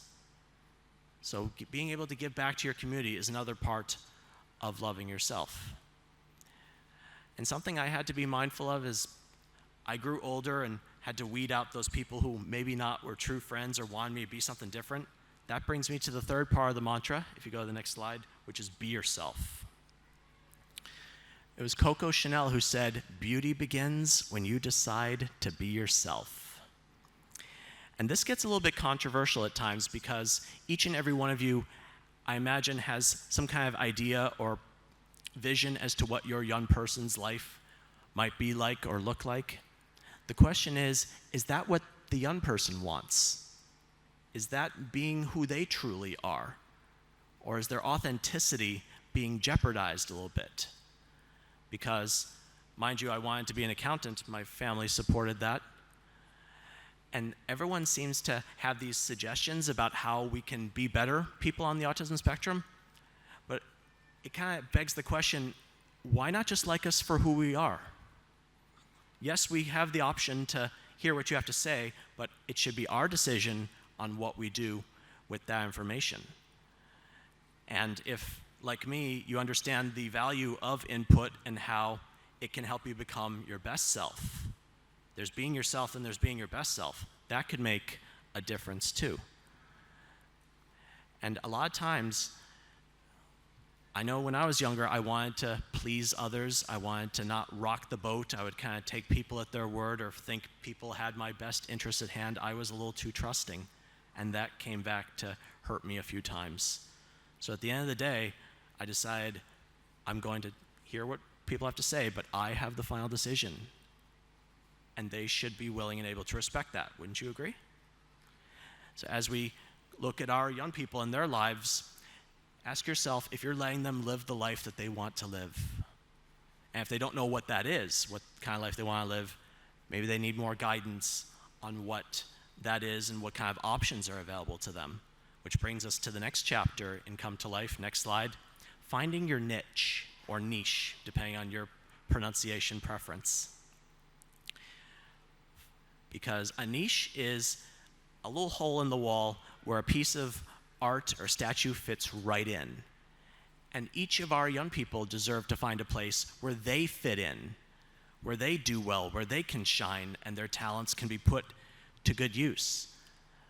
Unfortunately, not everyone seems to have all the opportunities to go out there and find out what that niche is. Whether they're staying at home, could be by choice or not. And even in today's virtual world, sometimes going into a virtual chat room or where the action is, that's part of finding your niche. And also understanding that as we grow older, our niches, where we fit in, change over time as well. And speaking of change, it's happening all around us. Like, I'm not the same person I was 5 years ago, 5 months ago, or even 5 minutes ago. So the change is happening all around us, and I think there's a lot of resistance to it, or like you want to fight the elements and not want things to change, everything to be constant, predictable, and unchangeable. But ladies and gentlemen, what if I told you the only constant, predictable, unchangeable part of our lives is change? That is what's going to be happening whether you choose to accept it or not. So with that being said, finding a way to let change or make change work in your favor. Find ways to adapt, change, evolve, grow, and see where that can take you. Let's go to the next slide, chapter 6. Find your voice. Find your voice, and more importantly, use your voice. Wouldn't you agree? You could find your voice, but if you're not using it, not doing its purpose, right? As I mentioned earlier, accepting that you must be the change you want to see in your life. Now, by a show of hands, in meetings such as IEPs that you may have with your young person, raise your hand if your young person is not present at these meetings about their future. Okay, so a few of you may not have your young person present at meetings about their future. Well, getting back to that car example, not having them present at the meeting, that's like them not even being in the car at all. Wouldn't you agree? It's like taking them, getting them out of the seat that they're in, leaving them on the side of the road, and you driving off without them. And they may or may not have the tools to call an Uber or follow you or catch up or call for help. It's like leaving them in the dust. And parents, you are your child's voice now. Who's going to be your child's voice after you die? A family member? An elected representative? How about the young person themselves? And I want to really make sure that even those who may not or have difficulty speaking, they can still find a way to communicate. Just because someone isn't speaking doesn't mean they don't have something to say. Do you agree? Let's go to the next slide. Now, when it comes to speaking and reading, my mother wrote a book about reading comprehension called Drawing a Blank. This is available on Amazon, and I want to encourage you to have a look at it as far as in connection with further education. How people on the autism spectrum, while they can read the pages or the words on a page, they may not always know what the words mean or understand how it applies to life in general, or maybe a lesson to be taught. So that's something to be mindful about as you look at your children, your young people, looking to read, and more importantly, understanding what they read. Because that is a large part of being a productive member of society and understanding how they can better themselves as a whole. Let's go to the next slide. I'm starting to wrap up a little bit here. But the overall conclusion of Come to Life is I believe each and every one of us can be the hero in our own lives, particularly our young people. They have struggles, they have failures, but there are also successes and triumphs. And isn't that part of what being a hero is about? You fall down, but you find a way to pick yourself back up and keep moving forward. I know I had to do that when I was doing the Ironman triathlon. If you go to the next slide. I actually failed finishing an Ironman twice before I finally did cross the finish line for the first time. And I heard the other day that we need to walk the walk more, but I swam the swim, I biked the bike, I ran the run. And I actually want to pose a little bit of a challenge out there. See, I'm going to be 40 years old next Thursday, 40 on the 14th. So if there's someone, it could be in this room, maybe listening live now, or someone who hasn't shown themselves yet, I want to see if there's someone over 40 years old on the autism spectrum that can finish an Ironman and beat my record. So that's my little challenge I want to put out there into the universe. And I'm happy to give you some pointers of what you're in for. But I believe each and every one of us can be more than even we think we are sometimes. Because there were times I wanted to quit that race, but I thought to myself, there's someone who's going to see this finish and is going to put it into their survival guide, and they'll think, Tom went a little bit further, I'm going to go a little bit further too. Next slide, please. Because that victory awaits you. Yes, times are tough, there are struggles, you may not always get it right the first time, but what are you learning? What are you doing to change the circumstances, make things different or better the next times around? Each and every one of us can do better when we commit ourselves to that perseverance and the change we want to see. And if you go to the next slide, I encourage you all to see how Come to Life, it's available on Amazon, can help you come to life physically. Go to where the action is, whether it's in person or online. Come to life mentally, be able to pick yourself up and keep moving forward, even if you fall multiple times. Come to life emotionally. Take charge of your happiness and well-being rather than leave it in someone else's hands. And come to life spiritually. Not so much in the religious sense, but giving yourself to a cause or an ideal bigger and greater than yourself. That will help make the world a better place. Raise your hand if you want this for your young people coming to life, physically, mentally, emotionally, spiritually. That's what I like to see, all those hands. So next slide, please. I relisted those objectives for those that were interested in seeing them. And next slide, revisiting my life definition. I saw in a breakout presentation yesterday, it said, we must not prepare the road for our children, we must prepare our children for the road. Because I have a belief that the world is simply too big to change for one person or one small group. But look what we have here. One person, one small group can change the world. So I encourage you to go out there, give yourself to an ideal, put your young ones on the forefront, and let's create wonderful, beautiful lives for them. Next slide, please.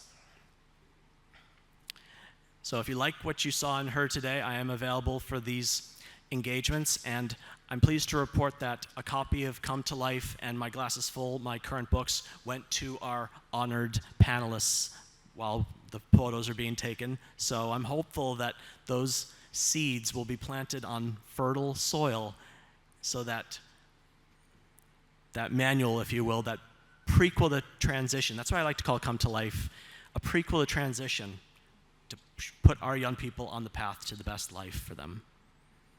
And my fiance and I are actually writing another book. Oh, go back one slide. My fiance and I are writing a book called They Said We Couldn't, So We Did. Making relationships work when the odds are against you. Because I do believe we have a story to tell. Our struggles, our successes are going to help see that people on the autism spectrum can and do get married and have relationships that last a lifetime. Raise your hand if you want that for your young person.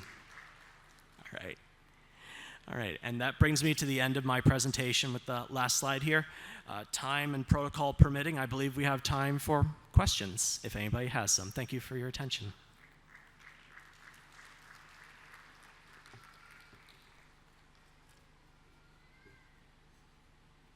No, I answered everything. You guys are good? I'm getting the signal not right now, and I'm kind of hungry. How about all you? I think it's going to be time for lunch. Thank you all so much. You've been a wonderful audience.